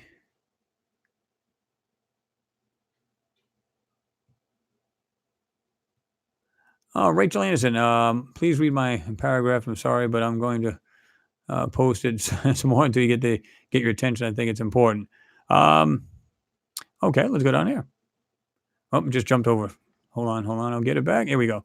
What are your thoughts on Joe Rogan's recent interview with the lady of on the Roswell incident, being a project of using disabled mutant children used to pilot the crash craft to look alien?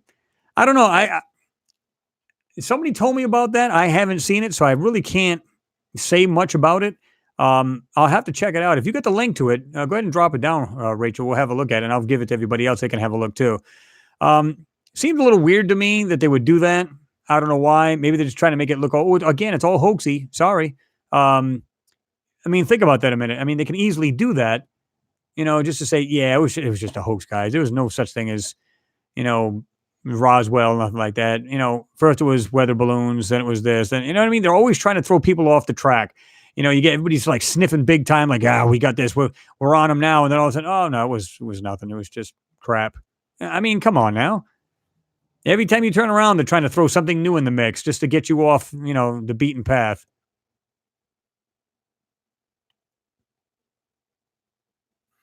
Um, Bronson Pinchot, Pinchot, whatever the last name is. I'm sorry if I butchered that. Well, Woodpot was a shite story, as you put it. I know what you meant.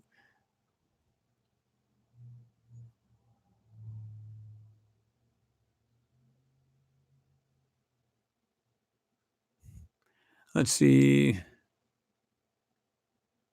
I don't know if it's Rusty G or every 12,000. I guess it's every 12,000 years when the sun has nova in recent civilization. I think they just help us out. And I think you may be right. I mean, it's almost like they're hoping that we will, progress. We will stop warring with each other.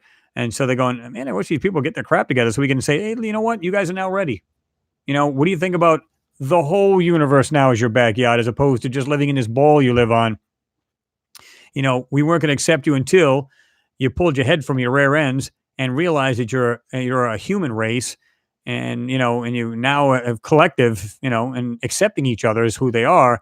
No, they don't want nothing to do with this. And if I would think about it, if you were an alien, would you want to just like confront the people? You're just going, oh my god, look at these people warring constantly. What the hell's the story here? Think about it.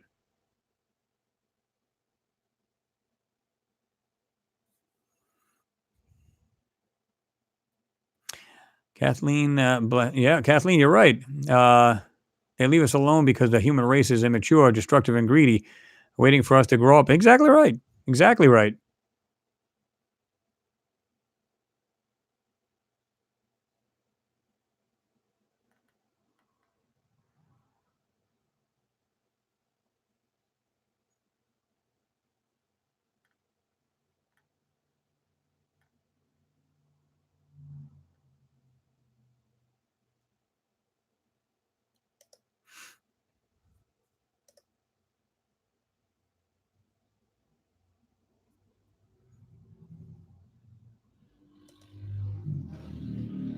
Now, let me see here.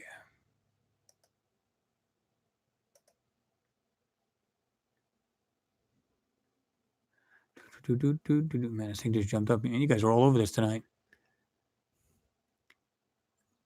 Stephen Early, thank you. Thank you for all your hard work and that you do. Great videos. I appreciate it, man.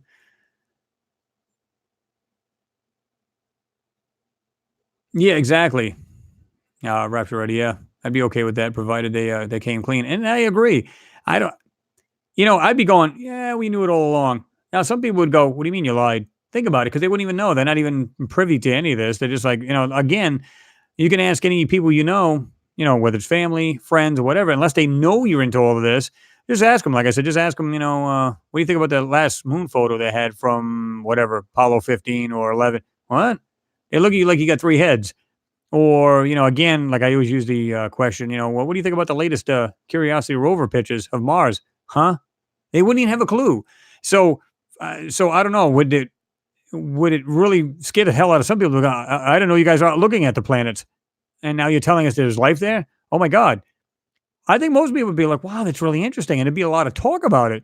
I don't think they'd freak out. I think you'd get a few, but I don't think it'd be like totally bad. You know what I'm saying?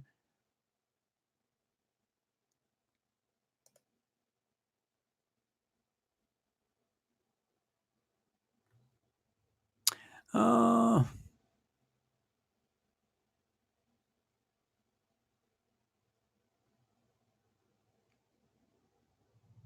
you're right, Kathleen. Yeah, Orson Welles incident is still fresh on some people's minds, and that's true because back in the day, if you're talking about the radio broadcast, and it was like literally if you just turned on the radio, you people got like totally scared because they were like, "Yes, we're being invaded," and it had all sound effects and everything else. Is oh my god, they're literally attacking people, and people freaked out and literally jumping out of windows and killing themselves. They were jumping off of buildings, thinking that this invasion was the real deal. So yeah, it scares the hell out of you.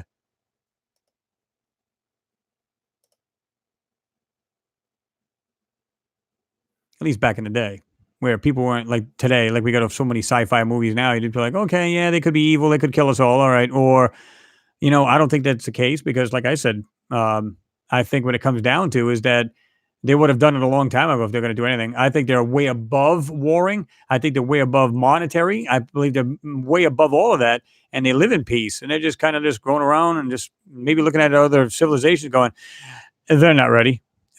They may be ready soon. Surely not. You know what I mean? And they just know, and maybe they just want us to progress and and get further and further and evolve.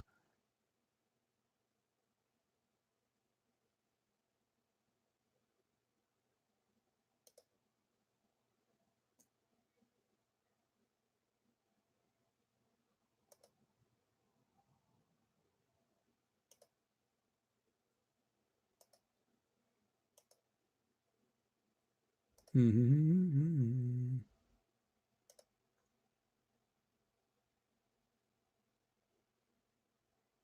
All right, let's see.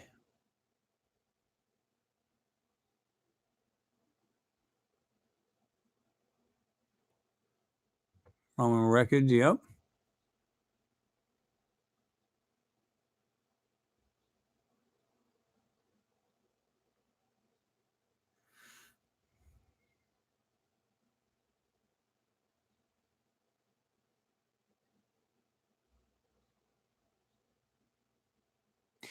Daniel Webster put on there. How about always believe that NASA has known about the water on Mars? It's late since Viking is not before that because didn't land some probes or rather orbiters in the 60s. Well, like I said, I think they knew this all before because think about it. Even though the orbiters back in the day, they had kind of really crappy resolution, although I don't think it's as crappy as some of the pictures they showed. Just look at the Viking orbiter pictures, complete crap. Or is it just what they gave the public? Again, they just gave us like they ran it through like a computer and it said, okay, let's make a lot less let's make a crappier copy of what we've got. And they made a lot less, or more of a resolution photo of the actual really good one, right? But either way, I think you'd be able to see a body of water even with a crappy resolution camera, right? And they've known this all along. I think they knew it all along.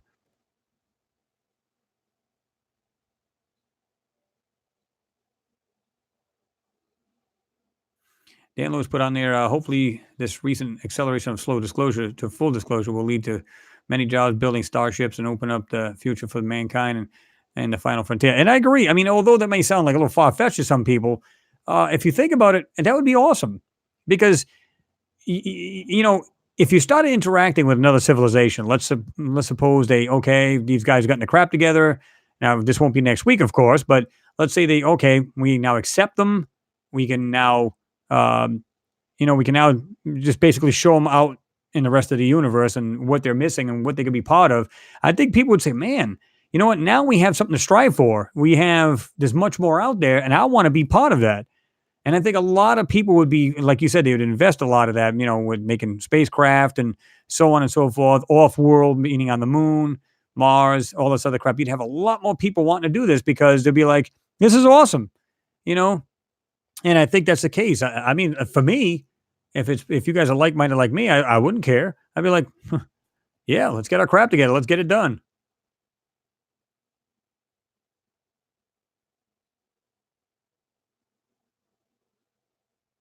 Um, Bob, you put on there Bob Wire. You put on there Chris. Some of the greatest sci-fi stories written back in the 50s. Well, are right in line with the questions we have today. I wonder if some of those writers we're in the know when these were written. Well, if you think about it, again, we started going to again sending probes to Mars, Venus, and all these other bodies around us. Think about it. If you're going to look anywhere, you're going to look to either side of your planet to see if there's life on either side.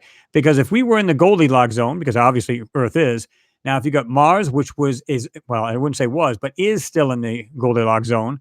And then you've got, well, you say, well, Venus is too hot, so on and so forth. You got Mercury, Venus.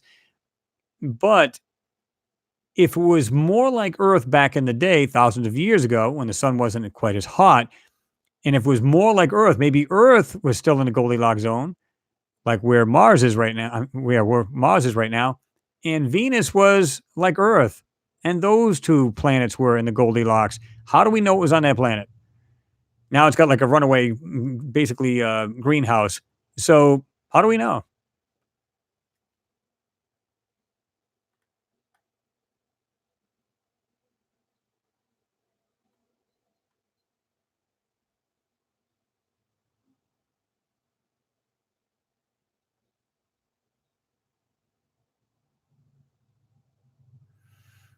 Well, let me see here. Okay. All right, here's the link here. Thank you, Rachel. Joe Rogan, the real reason Area 51 was started with Annie Jacobson. Okay, we're going to go ahead and, if anybody's interested in watching that, I'm going to go ahead and drop the link. And there we go. You guys will have that. You guys want to open another tab or whatever you want to, just have it on the ready when we're off here, and you guys can check that out.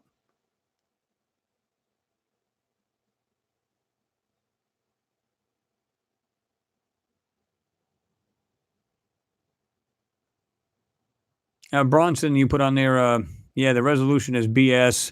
You know, they could get Google Earth quality. Well, yeah, and absolutely. I mean, these guys, come on. I mean, the resolution, even, here's the thing, even back in the day, it's like, you know, even back in the day to even now, I don't care what it is you have, what you have invented, there's always man out there that's going to try to make it better, faster, clearer, stronger, whatever it may be. So, even back then, like Caltech is the one that designed the cameras on the Curiosity rover. It's not like a camera like you and I can go into a camera shop and buy. It's not like that. Although they only say it's a 1 or 2 meg, I think that's horseshit. I mean, that's just being straight up. You're going to put the best camera you can find because it's the eyes of that rover. And, so it's got to see, it's got to navigate, so on and so forth. And you want the most pristine photos coming from Mars. You're not going to put some piece of crap photo on there because think about it. You think, it's only a 2 meg. How big can you make that thing on a screen? Not going to be very big. The quality is going to be crap if you try to enlarge it. So what's the point? Now, you can have a high definition photo and still only be 2 megs, but the second you open that photo up and try to zoom in on it, it'll break apart. So it might be pristine at 2 meg, but it doesn't mean the second you try to zoom in. So they want the best quality. I can almost bet that it's probably, I would think it's somewhere around at least a 10 gig camera, or at least more than that back in the day. And you're only talking 2012, right? It's not like this, not like we're back in the 60s where we had crap cameras. And even then they had good cameras. Hell, we had better cameras back in the Apollo missions than we do now. Does that make sense? No, none at all.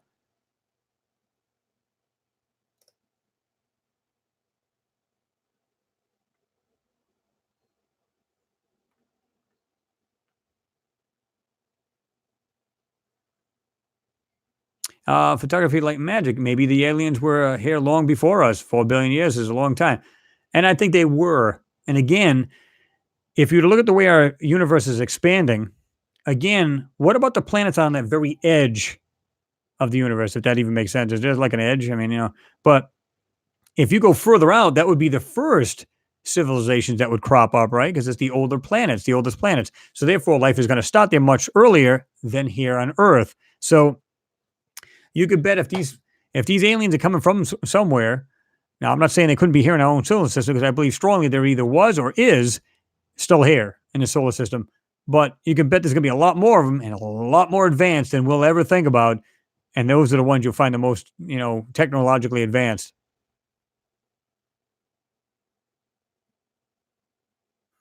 Rachel, yeah, I do believe that aliens are here and have visited. Oh, yeah, absolutely. I mean, even back in the day, I don't know if you guys have seen the few photos that they showed. I think you can look up on Google. It was either in the 40s or 50s. People took snapshots, and these are old, film. Clearly, it couldn't be doctored. These were literally, just regular film. It wasn't digital like we got today. We can manipulate the hell out of those.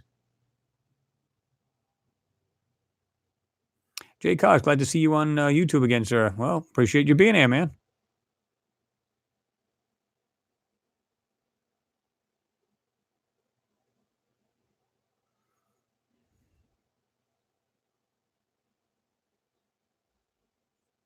Let's see.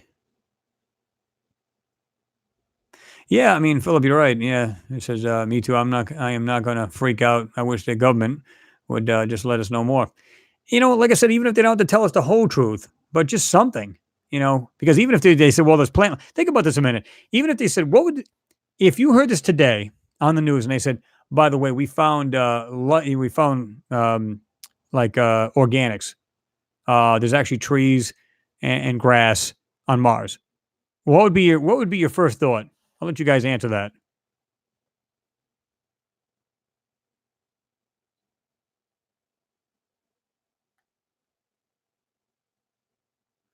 Yeah, less sweet. Yeah, $2 billion rover with a cheap cam. Well, that's what I'm saying. You're gonna, and I've even said this back in the day. I said, listen, the Viking lander.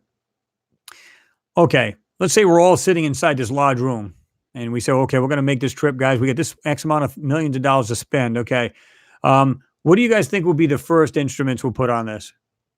Ain't gonna be no crane. Ain't gonna be no thing to dig in the ground. It's gonna be eyes and ears. Eyes and ears.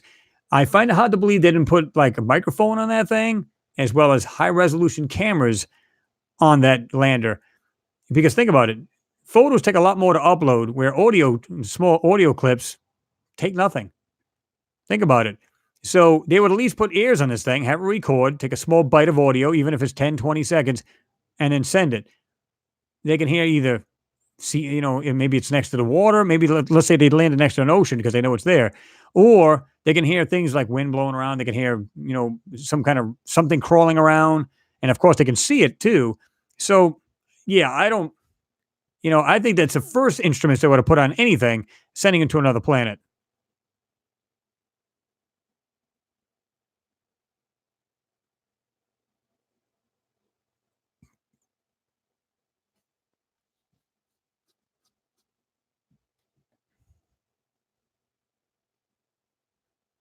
Yeah, I like that.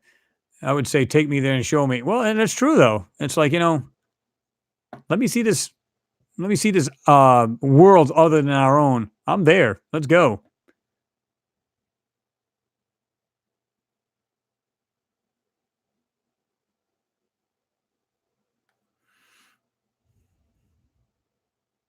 Right. Kenneth Proctor, you put on there, plus War of the World was stretched out over a couple hours, not just 30 minutes.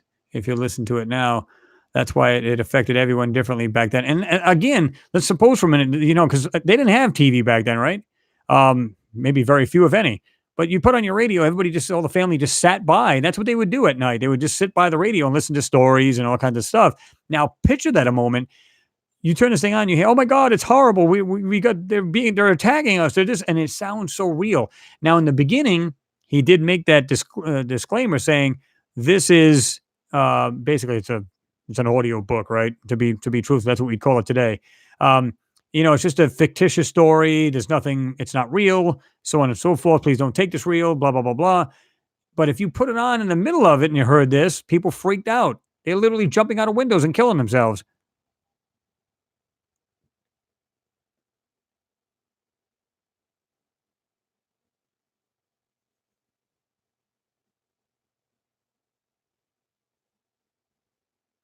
Uh, Janine Brogan, I think if you're going to spend all of that dough on a lander and then think, hey, let's put the worst camera on the planet on this expensive piece of machinery so we can't see anything clearly. No. And you're right. I mean, again, you would put the creme de la creme of anything on that thing. You want it to last long, and you want the camera, again, the best you can put together, as well as airs. It's exactly right. You'd have to put on it because I mean, I wouldn't care if it had nothing else other than them two objects, or well, those two instruments, right? Just those two alone. Thank you very much. Leave the rest of it at home. We don't care. And they might have done this already. They might have sent something a lot smaller. Only has to have a camera on it. Only has to have a microphone on it. Think about it. If you sent something a lot smaller, like the size of a basketball, with a camera on it, and just an audio device like a microphone, and that's all you would need. How much fuel would it take it to get it there? How much would it take to really get this thing on the ground? Not a whole lot. And I think that's what they did. They might have done this prior to even sending these other landers and then say, okay, now we're going to dig a little bit. We're going to check the composition. And a lot of scientists they were literally arguing, saying, listen, we found out back in the day that Mars had, building blocks of life back in the day. Like I said, in 75, 76, they already knew this. So what are they up there for now? Why the 3 rovers? Why is another one going in 2020? Why the big bum rush? Why are we trying to get up there? Why is so many countries working together to get up there and doing it independently? Think about it. India, China, Russia just went last year. Never heard a word about it. They said they're going to launch a probe there. Never heard a thing about it. What's up with that? All right, Dolly, you taking off? Good to see you in there. Glad you were able to show up. Good night. Good night to you as well. And yeah, we'll definitely see you soon. Hopefully we can get Bruce on here. Like I said, I like to do it in the beginning. Well, we can either do it on the weekend or maybe in the beginning, but I said Wednesday would probably be a better day. We can do that. Put the birdie in his ear. You need to get him in there. Tell him I got my Skype on. Hit me up. But anyway, have yourself a good night as well. Janine, yeah. Maybe a camera from Walmart would work better. You know what? You might be right. In fact, I got a piece of junk sitting around here somewhere. In fact, I just dug it up and come out of a box. Yeah, here we go. It's like, I don't know how long this thing has been around, but this whole piece of trash. That took better pictures. I mean, it's sad, but that takes better pictures. I don't think so. Even back then, like I said, in the Apollo missions, they had film, wasn't digital. Well, they had some, but yeah. Most of it was just film, and a lot of things were film. Even we had when we had spy satellites, both Soviet Union as well as us, we had them, and we could see the ground with so much detail. It was insane. So yeah, I find it hard to believe they didn't have a good camera back in the day. Come on now, because like I said, even if you looked at the cameras back in 75, you go, oh, they're kind of lame, just like 35 millimeter, click, click, click, click, no big deal. Okay, but they're going to put the best thing they can find and put together for that particular craft. It just makes sense. Nacho Libre you put on there, but would not even be just the best camera, would be the best software as well, with motion track, heat, and all of a sudden black and white, everything you can think of. And it's exactly right. You're going to think of all you can possibly do. You're going to do what you can to put the best equipment you can on there. You're not just going over to another country. You're going over to another planet. So you want the best equipment possible that's going to stand up to either vibration, different temperatures, whatever it may be. You're going to make sure you put the best thing you can find there, right? Yeah, it's going to be really, really good. It's not going to be some piece of trash.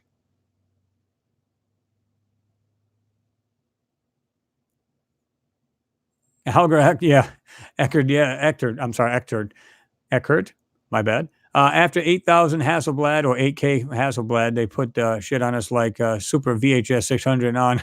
You're right. Absolutely. And that's what's funny. Like I said, you can bet even back in the day, whatever camera we had, that surpassed ours what the public has. It totally surpassed it.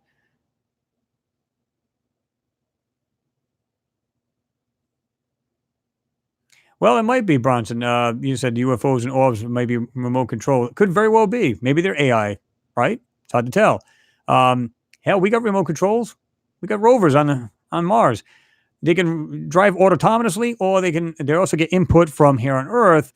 The scientists will sit there, okay, take this right and then take this left. And then what it'll do is it'll avoid anything on its way to that destination, or they can just have it go by itself. So it can literally drive by itself, navigate around things, and over things, provided it must like judge how tall an object is, like a giant boulder or whatever, and just it can literally go over it. I've seen it in some of these videos and these test sites where these things can literally be 2-3 feet high easily and just roll right over it. But it's so slow, it's turtle speed, just literally goes over it, but it can do it.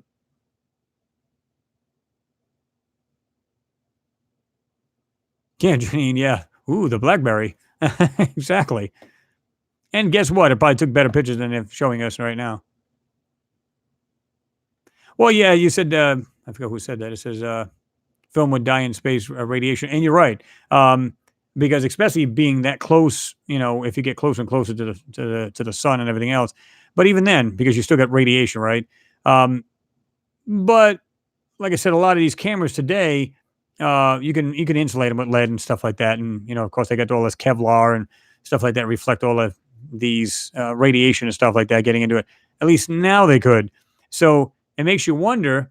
Back in the day when they sent these landers to Mars, Venus, and all that. How do these things send photos? So, well, film they didn't, but I mean, as far as these video of these, well, when I say videos, now they can send videos. The Curiosity can send videos. Of course, I've never seen one, and I don't think you guys have either. But it's capable of HD pictures as well as video. Never seen a video. I haven't even seen too many high definition photos. Some are. Don't get me wrong. You can find them, but most of them complete crap. But you can bet, they'll send the best cameras, and it'll be all digital now, which is good. But it can still get interfered with as well, too. Like you'll see some of these photos, like on Mars, you'll see these dead pixels.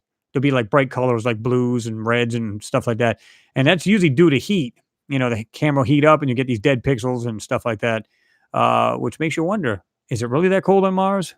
Think about that a minute.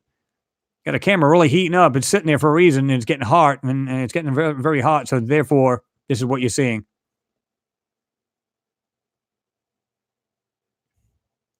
Bronson, you asked, tell us how you got into Photoshop, just a hobby? No, because I realized that these photos were being gone over, right? They've been manipulated, whatever it may be, whatever how they're hiding these things in these photos.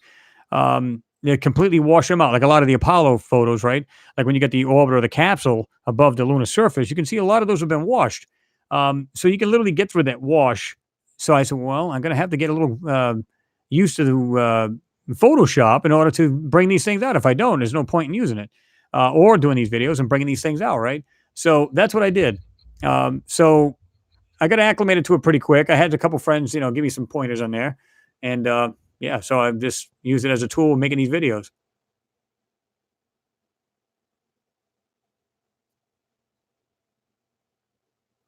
Phil Cox, bye, Chris. Hey, good seeing you, man. I'm glad you stopped by and got to throw in a couple comments yourself there, right?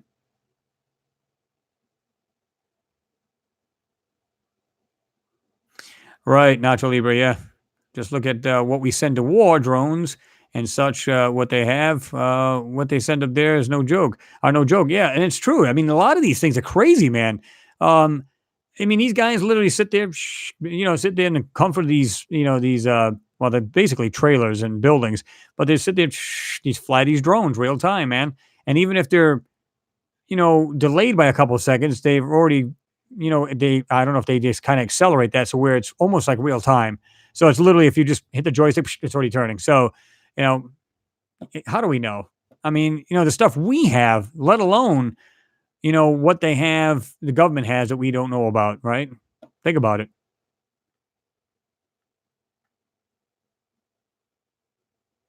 Frankfurter, hi from Connecticut. What's going on, man?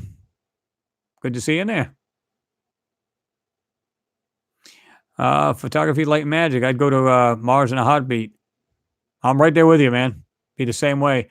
My wife's like, "Are you crazy? What about us? You're never gonna come back." This, that, and the other. I said, "Well, I'm sure a lot of the astronauts going to the moon thought about that too." It's like, you know what? But think about that. How often do you get that chance to do something like that? Now, some people say, "Oh, hell no! If it's a one-way ticket, I'm done." But even if it was a one-way ticket, they're going there for much more than that. You can bet there's structures there they can actually live in. There's plants, stuff like that there. I believe there's, like I said, all kinds of stuff like that. Yeah, come on.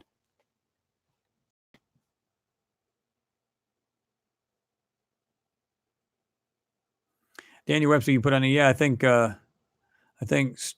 Star Trek was absolutely right. A lot of the civilizations there left the humans alone because they haven't grown up. Yeah, and it's the truth. I mean, they're just, again, picture yourself being one of these aliens where you're far and above all that. Think about that. You're way above all that noise and all that crap and the monetary. Because think about it. What do we fight about? Money. You know what I mean? Oh, we got to be rich. We got to be this. But what happens if you're way above that and you don't even use that anymore? And you just come together as a whole. And anytime anybody needed something to get done, they just did it. There was no money involved, and they got above that, so the wars would stop in that aspect. So in other words, let's say they needed a fuel for the whole world. Everybody got together and they dug it up, and they just that's it. Everybody got it.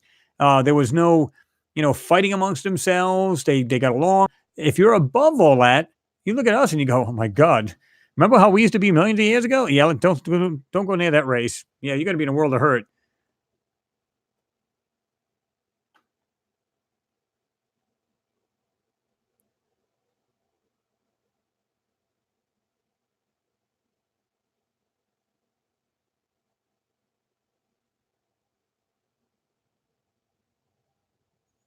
Um, Oh, now you're asking a different question, Bronson. You said, "God damn it, Chris, how did you get into the photos?"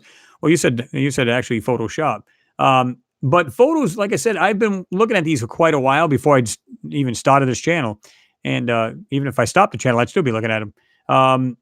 And like I said, my buddy Will from What's Up in the Sky 37, he was doing these a long time ago. And like I said, I just happened to be watching. I'm just sitting there watching. I said, "What the hell was that? Wait a minute." So I went back and rewound his video a little bit, just went back and I said, "My God, he totally missed that." And again, it was something that was ghosted out. There was something there where you could see the lines to it. That's why I always tell you guys look at for the lines, not so much the colors and the crap they're putting over it.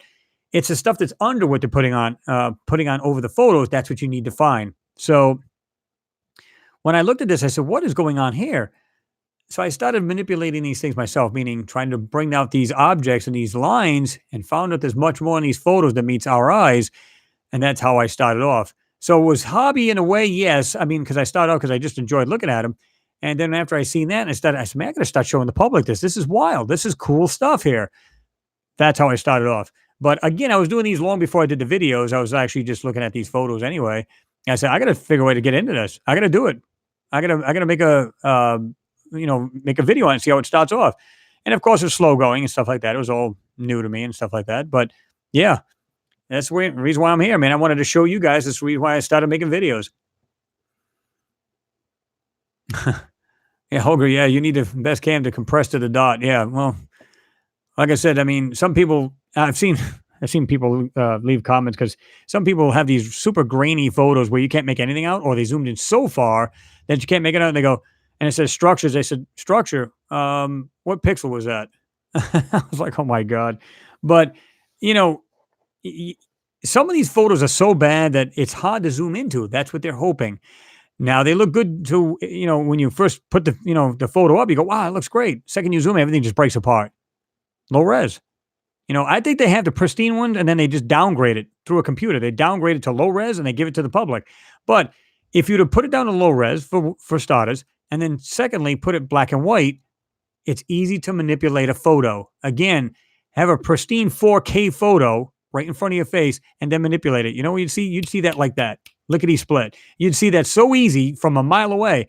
But do that to a low res photo. So in other words, have the high res, doctor it up, do what you got to do. Now put it through a machine and put some low res. There you go.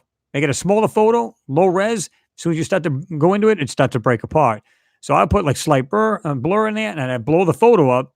And then next thing you know, now you can kind of mess with it and see this stuff a lot better. Of course, there's different ways you can do it depending on the photo, how big it is, what kind of photo it is. And it takes different ways of trying to enhance it to bring it out.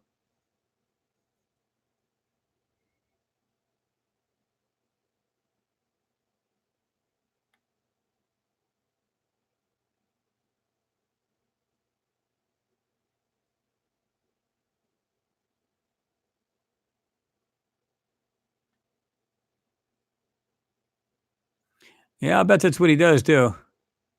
Stealing vids. No, there's closet fag again.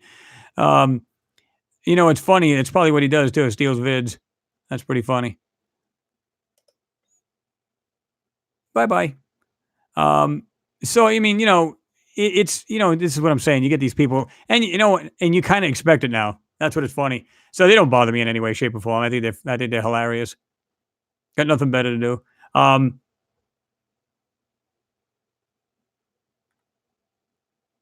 Yeah, I mean, was it Eamon Barr, he said, "Do you think there was a come and going civilization on Mars?" Yes, I think there was. I think that's what we're seeing. We're actually seeing what looks like ancient structures or structures on Mars, and we're just seeing it like that. Like I said, there was a catastrophic event. Was it back in 1941 when those large explosions happened? Who knows? And they're next to the. Think about it. If you were next to Ground Zero within 100 to 200 miles. Now, keep in mind, these weren't on the ground. These weren't these explosions didn't happen on the ground. They were like over the surface. But if they would just spread out, it would kill everything, and the explosion itself would throw everything pretty much around, right? So you get this radiation, you get all these things like torn to pieces, and again, where are some of the landers and rovers? Just south of these exploded areas where these explosions happen. Think about that. Pure coincidence? I don't think so.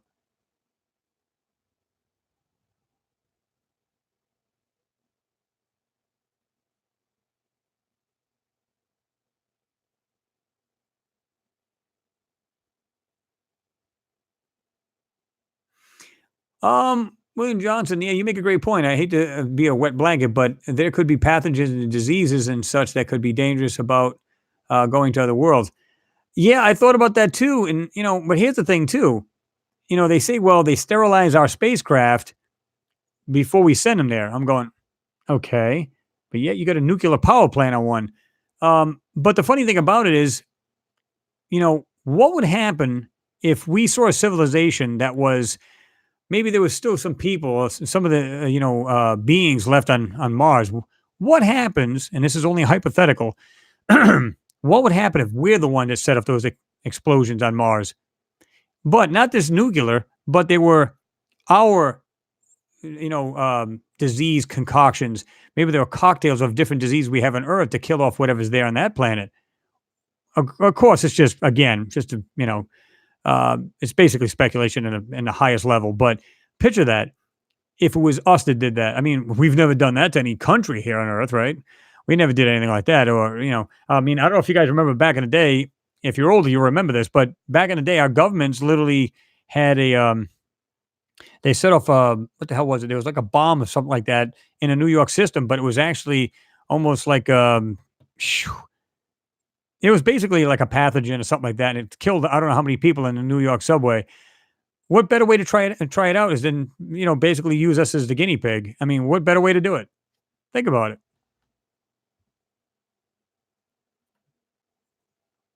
Yeah, Rachel, he's gone back to playing in his mother's basement again.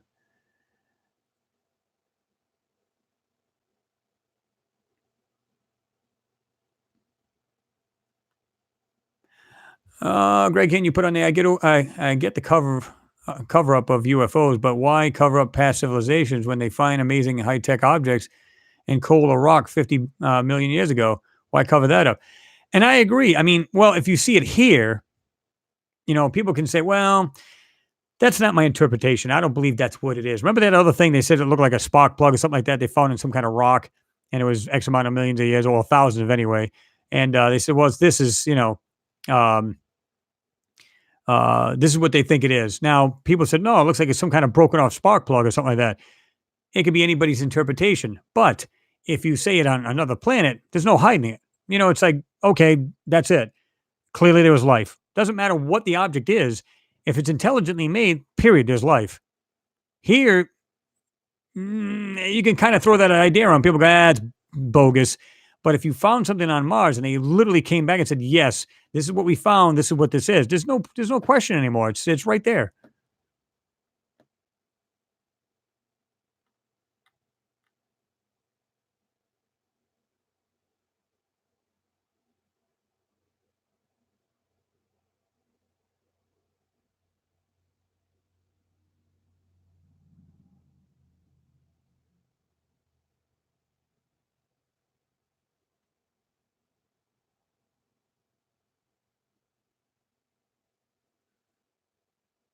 Well, if I see any more trolls, they will be 86th. Let's all keep it clean and nice here.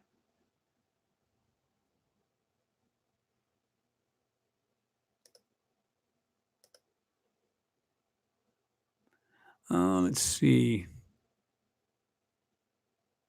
Yeah, Rachel, I gotta agree. It's sad that you got these people that come in there, but that's fine. I mean, you got to take that one bad banana with the rest of the good bunch. That happens.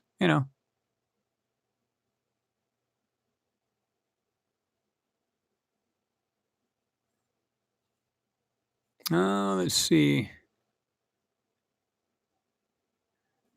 Tony, so what's up, Chris?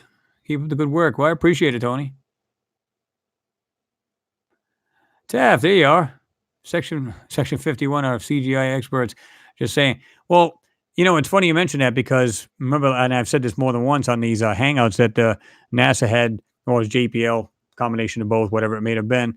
But they said that they laid off like 256 CGI, 250 people from the CGI department. I'm going, holy Christ, how many people are even in this? If you can lay off 250, um, it just makes you wonder, what do you need to CGI anything for? If you're taking natural photos of anything, what do you need to CGI? Well, we got to make it more, better for the eyes, more aesthetically, better for the eyes. Bull crap. Listen, people are going to just, take it for what it is. If it's a real photo, meaning it's been untampered with, and all it is a rock or whatever it may be, it's a rock. No big deal. People can, people will get over that. It's not a big deal. Like, okay, it's a rock. But for some reason, they want to do this. They want to like mess with people's heads. I think that's what it comes down to. Eddie Falls, yeah. The people on Mars are probably laughing at our technology, looking at curiosity. They're probably going, man, look at this tin can rolling around. Um, yeah, I mean, they probably don't feel as a threat. They're looking at it, probably going, well, I don't know what the hell that thing is, but it looks like it's just kind of looking around. You can see this camera going back and forth. The thing just, it's like a mechanical person just looking around, right? So, yeah.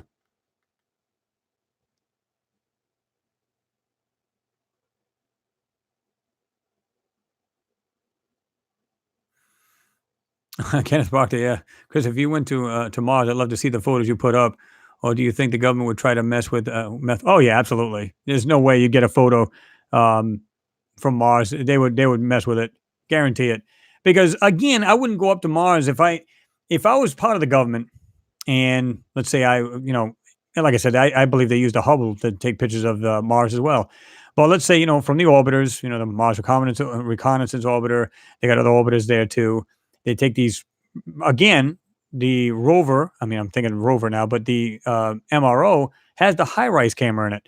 Now, the high rise camera, again, if you're around 5'8", 6 foot, whatever, get yourself in a fetal position, you can fit in that camera, but it would hold you. That's how big it is.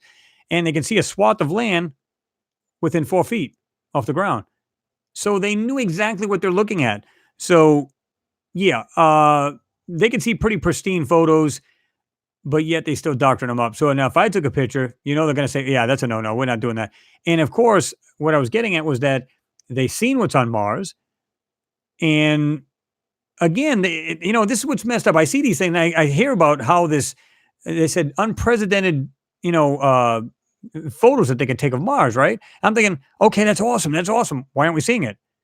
Now, you will see crystal clear photos if there's nothing there to be seen. Why is some photos so crystal clear and then some of them are just garbage? Think about it. Because there's things in that photo they don't want you to see. That's why.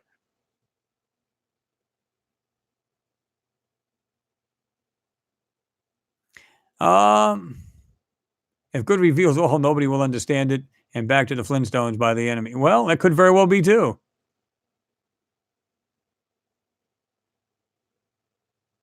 Rapture ready. Gotta go, folks. Take care, all. Chris, keep up the awesome work, my friend. I appreciate you being here, man. You have yourself a good one and a good week coming up, right?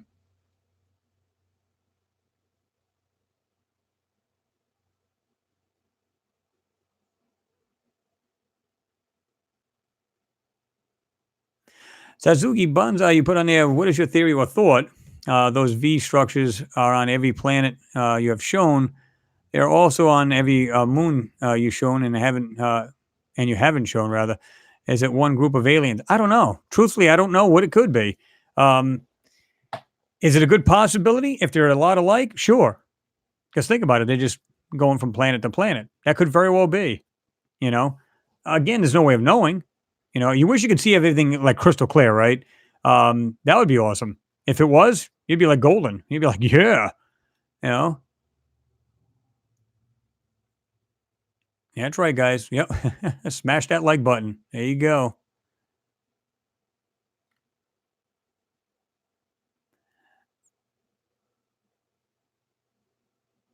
Oh shit, Nacho.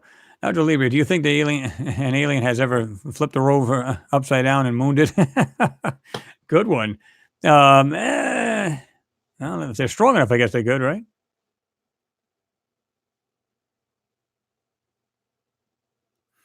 Mike Hoover, what's up, Chris? Brother, having have a wicked cold, but we'll always be here to support you. Well, I appreciate that, Mike. Well, I hope you get better.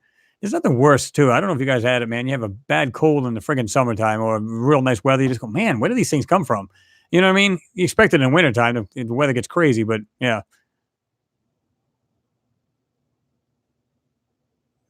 Scott Duffy, you have proven that many times that the photos are crystal clear if there is nothing to see. And absolutely, I know you guys have seen this yourself. Some of you guys, you email me, you go to my Facebook page and you put on there, hey, I got this photo. Some of these things are so pristine. I mean, like let's say they have like a small like well, it could be a small rock outcropping or something along that. And I mean, it's like right in front of the rover, and that's all they're concentrating on, and it's super clear. I mean, it could be clearer if you wanted it to be. Then all of a sudden they pick up the camera and they look somewhere else. It's completely blurred out. Why? And besides, why are you showing photos of everything else if all you're doing is digging in the ground because they got the drill and everything else? Why are you drilling into the ground? I mean, why aren't you just showing just those? There's nothing else to see, right? It's just the rocks you're looking at and you're trying to find, but just like building blocks of life. But you are showing other photos, which I find is awesome. But you can see the hidden shit in these things. It's crazy. Good night, Michael. Good to see you in there, man.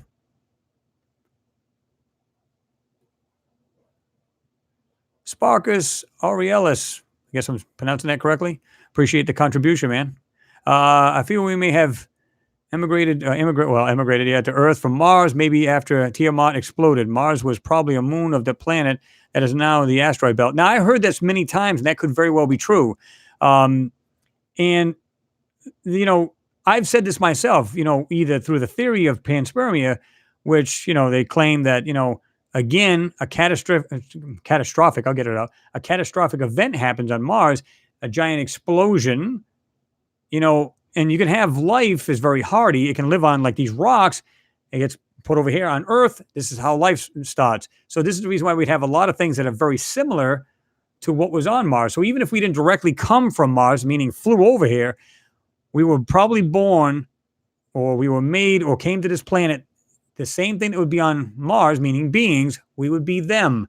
This is the reason why some scientists are saying we could be the Martians. Now, is it possible that we actually came here, meaning they've seen the pending doom? And I've said this before. Is it possibly seen a pending doom and they worked their way over here? And then, of course, whatever happened there happened and they started anew here. And here we are. That's a good possibility.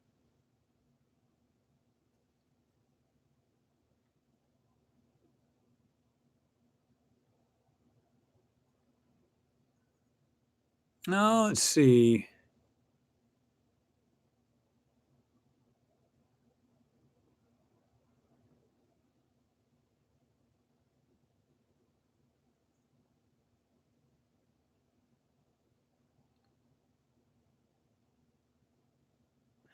M. Bronte, hey, good to see you in there. Chris, do you think we will ever see full disclosure in our lifetime?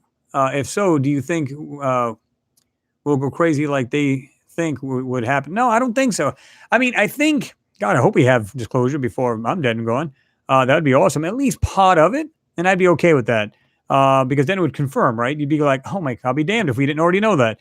So it would actually make you feel better knowing that they would confirm it. Now, um, I don't know if people, like I said, I think it would be like a half and half thing. I think the people that never looked at this stuff would probably go a little crazy, a little freaked out by it. What do you guys think again? I mean, I personally, I heard so many people say, I wouldn't give a shit. I wouldn't even be worried about it in the least bit. And I agree with you. I got to agree with you. Um, I wouldn't be freaked out in the least bit. I'd be like, oh, wow, that's good to know. Can you tell me more? It's exactly what I'd say.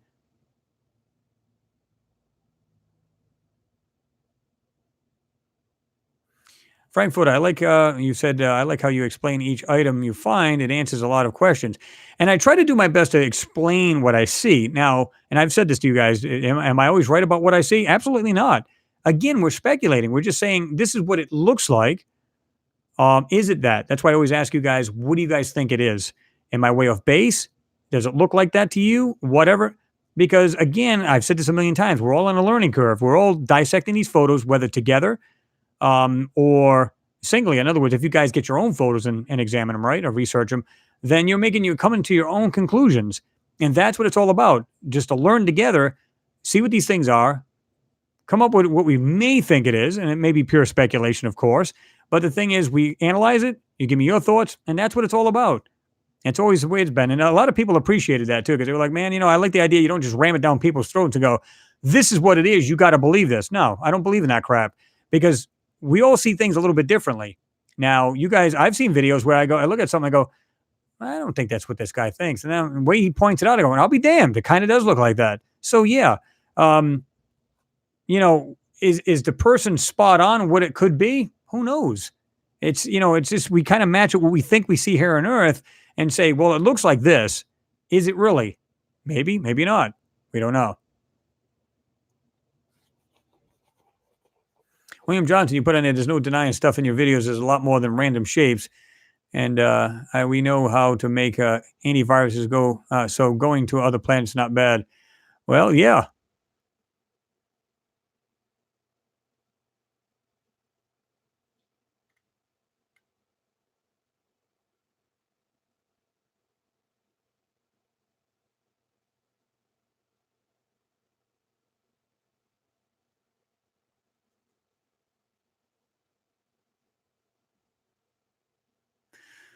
Oh, let me see.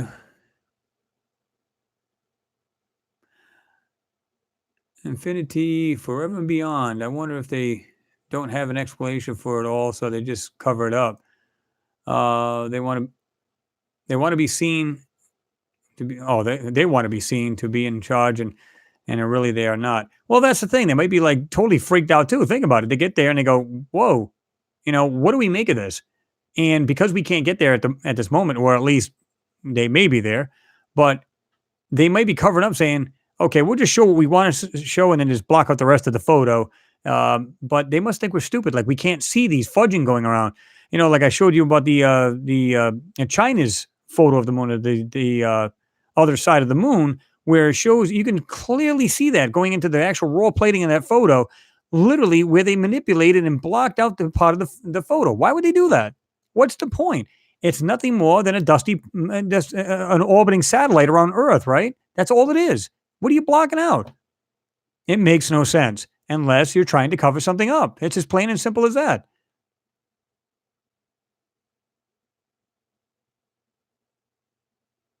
Well, and Bronte, you put on there, I might be mispronouncing it. I'm sorry if I am. I wonder if the people, if the JPL people, rather, workers are aware of the tampered images, or is it secret to them as well? I think the people I think there's two things going on. I think there's actually the real people working, meaning the people that are actually directing the rover where to go, all the instruments on board, they're monitoring that. They know exactly what's going on. So in other words, the real work. What a lot of people don't know is that thing has 17 cameras. Now, don't get me wrong; it's for guidance and stuff like that, for autonomous drive. But what about the ones that? Now, keep in mind, I'll just backtrack a little bit. It has two VUHF transceivers on this thing.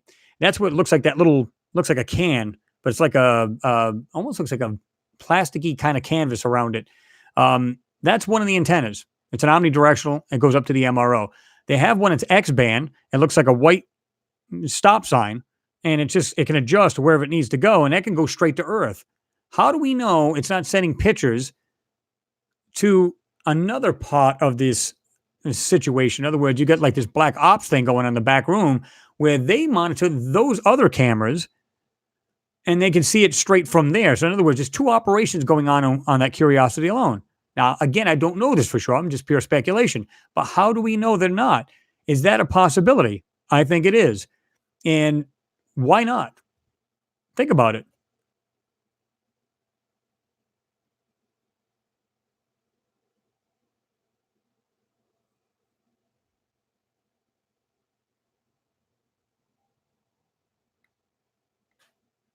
Let's see.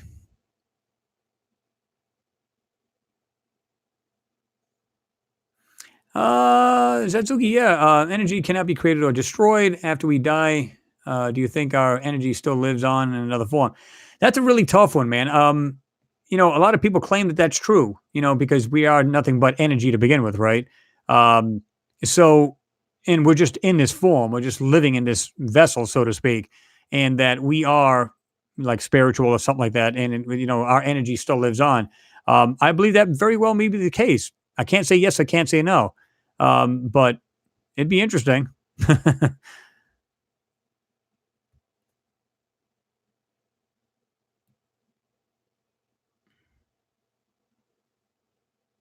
You're right, Infowars, WikiLeaks. Yeah, only the people that think we are the only intelligent beings in the universe would be affected. True, and it's the ones that don't really get into this too much, meaning they're not really sci-fi minded.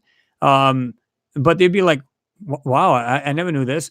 So maybe this is the reason why they're starting to bring it up on the news more. Like with that, what do they how do they describe it? Tic Tac UFO. Remember when they got these jet fighters, tracking this thing, locking onto it and everything else. And so now they're showing this in the news. Is it to get people just used to the fact that there could be alien craft in our atmosphere and so on and so forth? Is that? I think that's the case.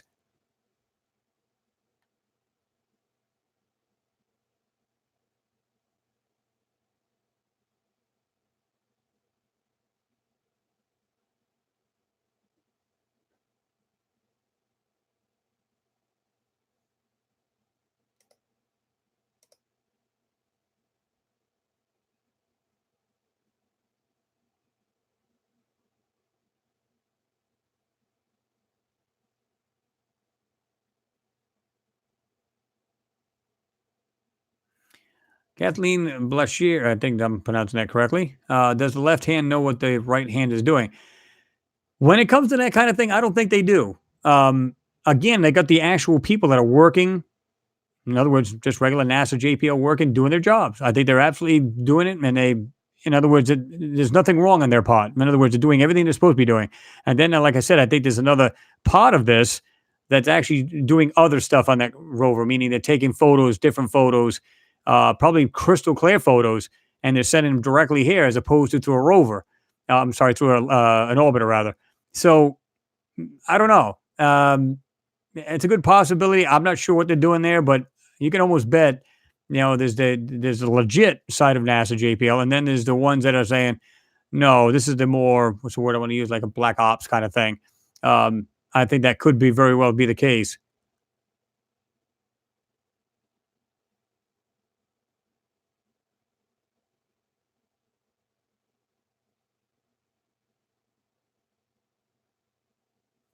I do. Less sweet. Yeah. Do you watch the NASA live feed from ISS?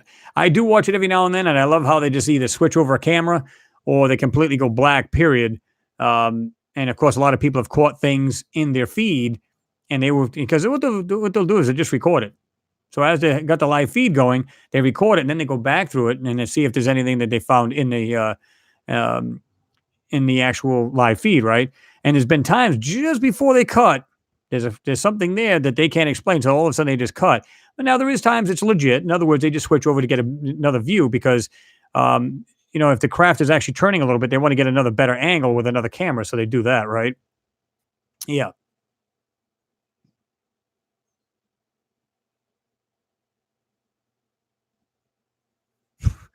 There's always a meatball somewhere. Believe it or not, I do have hair. It's just very short. It's not bald, trust me.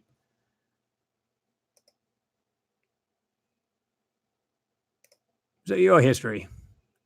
Um, you guys got to, go play somewhere else. Could care less. Yep, NASA, never straight answer. Yep. Let's see.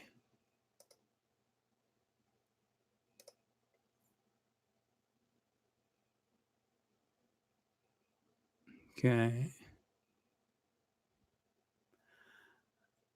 Manuel Garza. Hey Chris, I love your videos. Thanks for putting it out there. Well, I appreciate you watching, man. And I enjoy putting these things out because, like I said, I mean, to me, it's just like something I've always wanted to do anyway. So I'm like, man, I'd like to put these out and see what people think because I know there's other people like yourselves that have been watching other channels. I don't know how many people have said, man, I've been looking at these photos for friggin' years, and then not just the moon, but when they started coming out with like, because even back in 1997, when they had the first rover um, come out and went to Mars, and so they've been looking at the photos since then. Of course, they have orbiter photos. They had the lander photos. They had the Viking orbiter photos, so on and so forth. So yeah,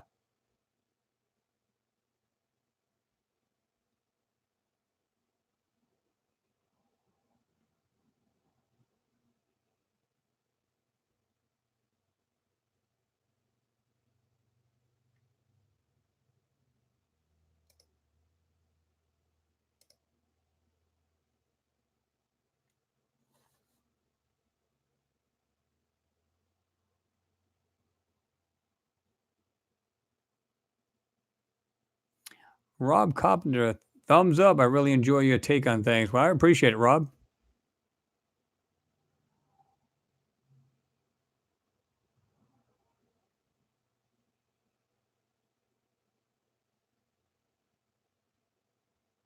Um,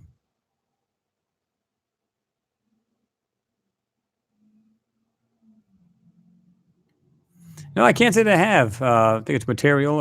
Hi, Chris. Have you heard about the channel named Atlantic OBR? I think it is Atlantic Cobra. The owner claims to be in physical contact with an alien form from Andromeda. He's been doing this for years. No, I can't say that I have.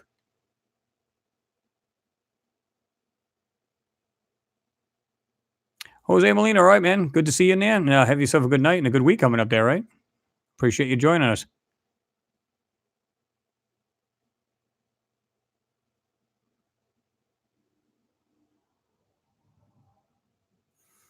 Um, Al Utterback. I'm always looking up at the stars at night, seeing odd things. Could be satellite, space junk, but one time I seen something that I couldn't explain, and that's true, and that's what it's all about. Because I mean, a lot of times you can look up and you see things, and they're going in the same direction. Some of them are going from north to south pole, stuff like that. Chances are, it's probably just a satellite, nothing special, right?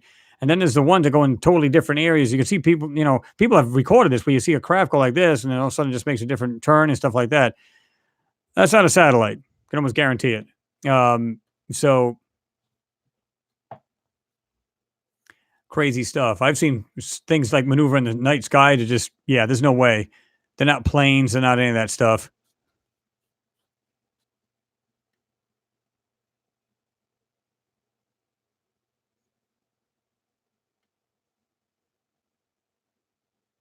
I did hear about that, Kenneth. Yeah, because have you ever heard about the remote viewing of Mars going back a couple thousand years ago, where the guy saw big cities and monorail system? He didn't know the area they gave him on was on Mars. Right. I heard about that too. They literally said, I don't know how they prepped him for it, but I know he said that he saw this and he saw that, and then I think they revealed it after that, and he was like, "What? You're kidding me?" And yeah, they gave him this specific place to look at, and yeah, that was just cool.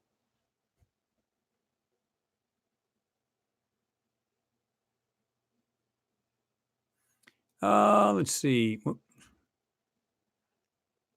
M. Bronde, yeah, thanks for all the work you put in, Chris. It's been a revelation to me last couple of years now because of you. I believe every planet in our solar system has life on it. Well, I mean, whether it's alive now, that's in question, the biggest question, right? But you can almost bet something's been on just about every one of these planets. Maybe not all, but I mean, at least a lot of them. And even some of these gas giants, people say, well, those are gas giants. There's no way that this can be life. Well, there has to be a core there somewhere. There's got to be a core there. It's not just all gas because it wouldn't hold together. So there has to be something can live on or land on, right? I would think. Whether they're gas giants or not, they still have to have some kind of core to them. That's what's keeping them together.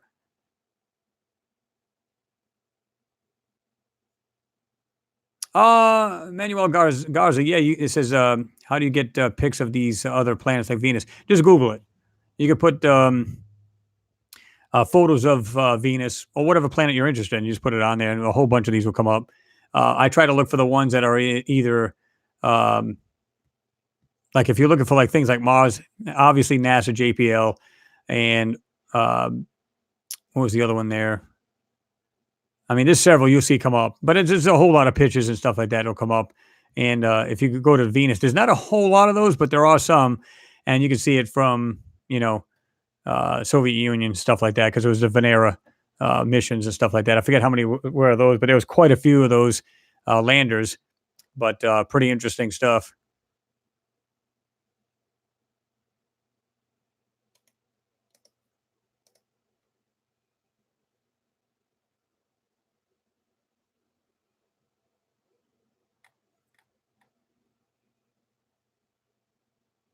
Oh, okay, that's cool.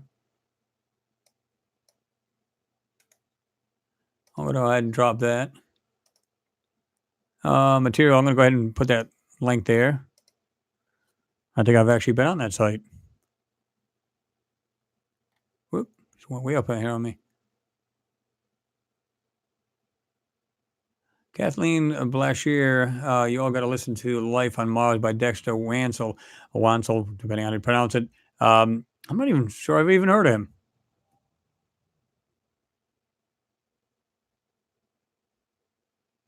Flavor Man, you put on there, in the daylight, I've seen massive object moving in the sky straight over my house. It looked like a Ferris wheel, star shaped, it was spinning, but it was also long and had a massive moving gears. Huh. That must have been a trip to see.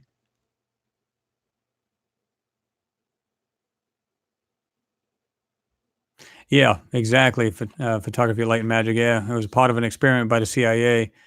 There was documents released about the remote viewing. Yeah, and I thought that was really bizarre how they did that to him too. They just kind of like, you know, set him up. Said, yeah, yeah. Just I don't know if it was. I'm trying to remember exactly how they set him up to do it, but it was cool how they did it because when he described the whole thing, you're just like, wow, how did this guy know this? And you know what I mean? And it wouldn't surprise me. I've seen things on here like he described in some of my photos, the ones I've enhanced.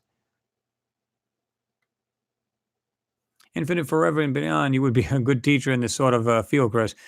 Well, yeah, but I mean, there's still much to learn, right? I mean, it's not so much just one planet or a couple planets. I mean, you got to know quite a bit. And I'm no scientist by any stretch of the means, but I can learn just like any of you guys can. I mean, knowledge is power. So just that's it. Just pull these things apart, learn everything there is to know, and then put the whole puzzle piece together, and you find out it's like, oh damn, you can only come out with there's life out there. I mean, that's what it adds up to when you really break it down and take all the puzzle pieces, put them together. You just go, there's no way that we're alone. That's at least that's the way I feel.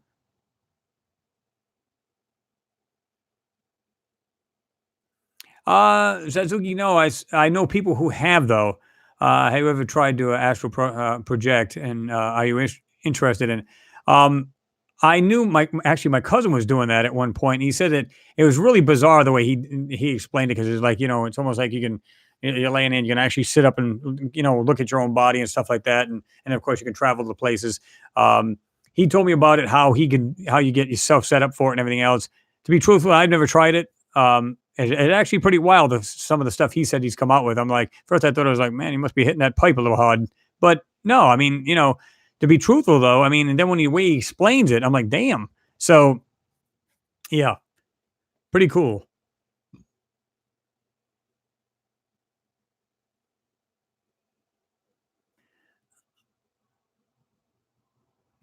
Yeah.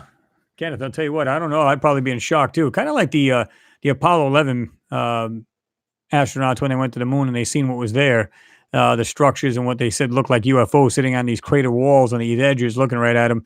Um, yeah, I mean, I'd probably be like a deer in the headlights. You know what I mean? I'd just be like total shock to see some of that stuff.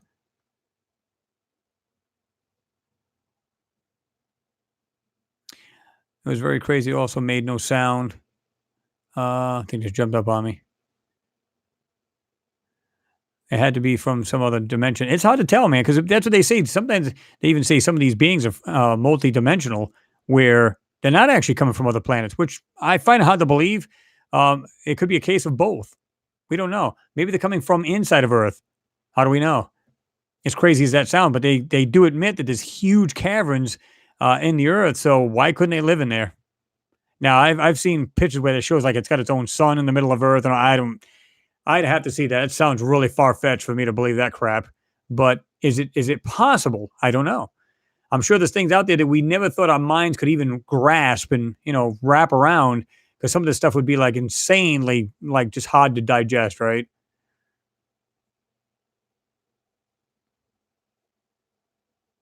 That's what it was. Yeah, they gave him a set of coordinates. Yep. Okay.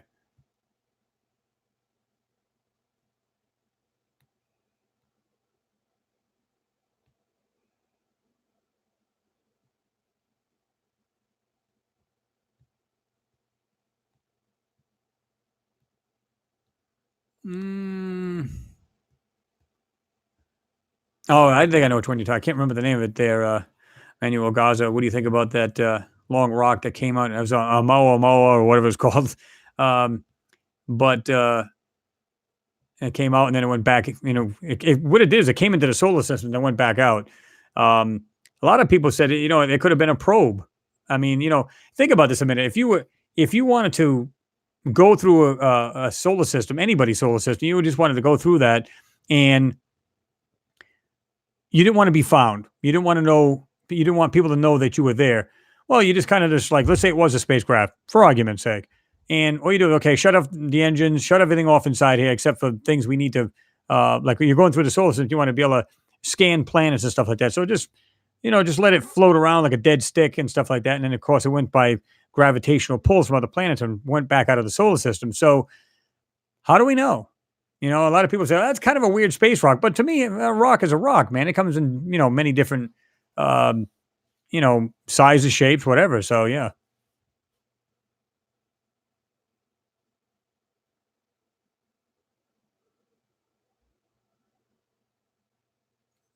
Yep. Infinity Forever and Beyond. Yeah, I also believe in Bob Lazar. He is credible. Yeah, I believe he is too. And it's not like the guy was making it up where, um, like he was just pulling his stuff out of his rear end. The guy's into technology himself. He's a very brilliant guy. And then, of course, what he's seen and when he worked alongside of some of these people, alongside these UFOs and stuff like that is, I think it's absolutely true. I don't think he's BSing anybody.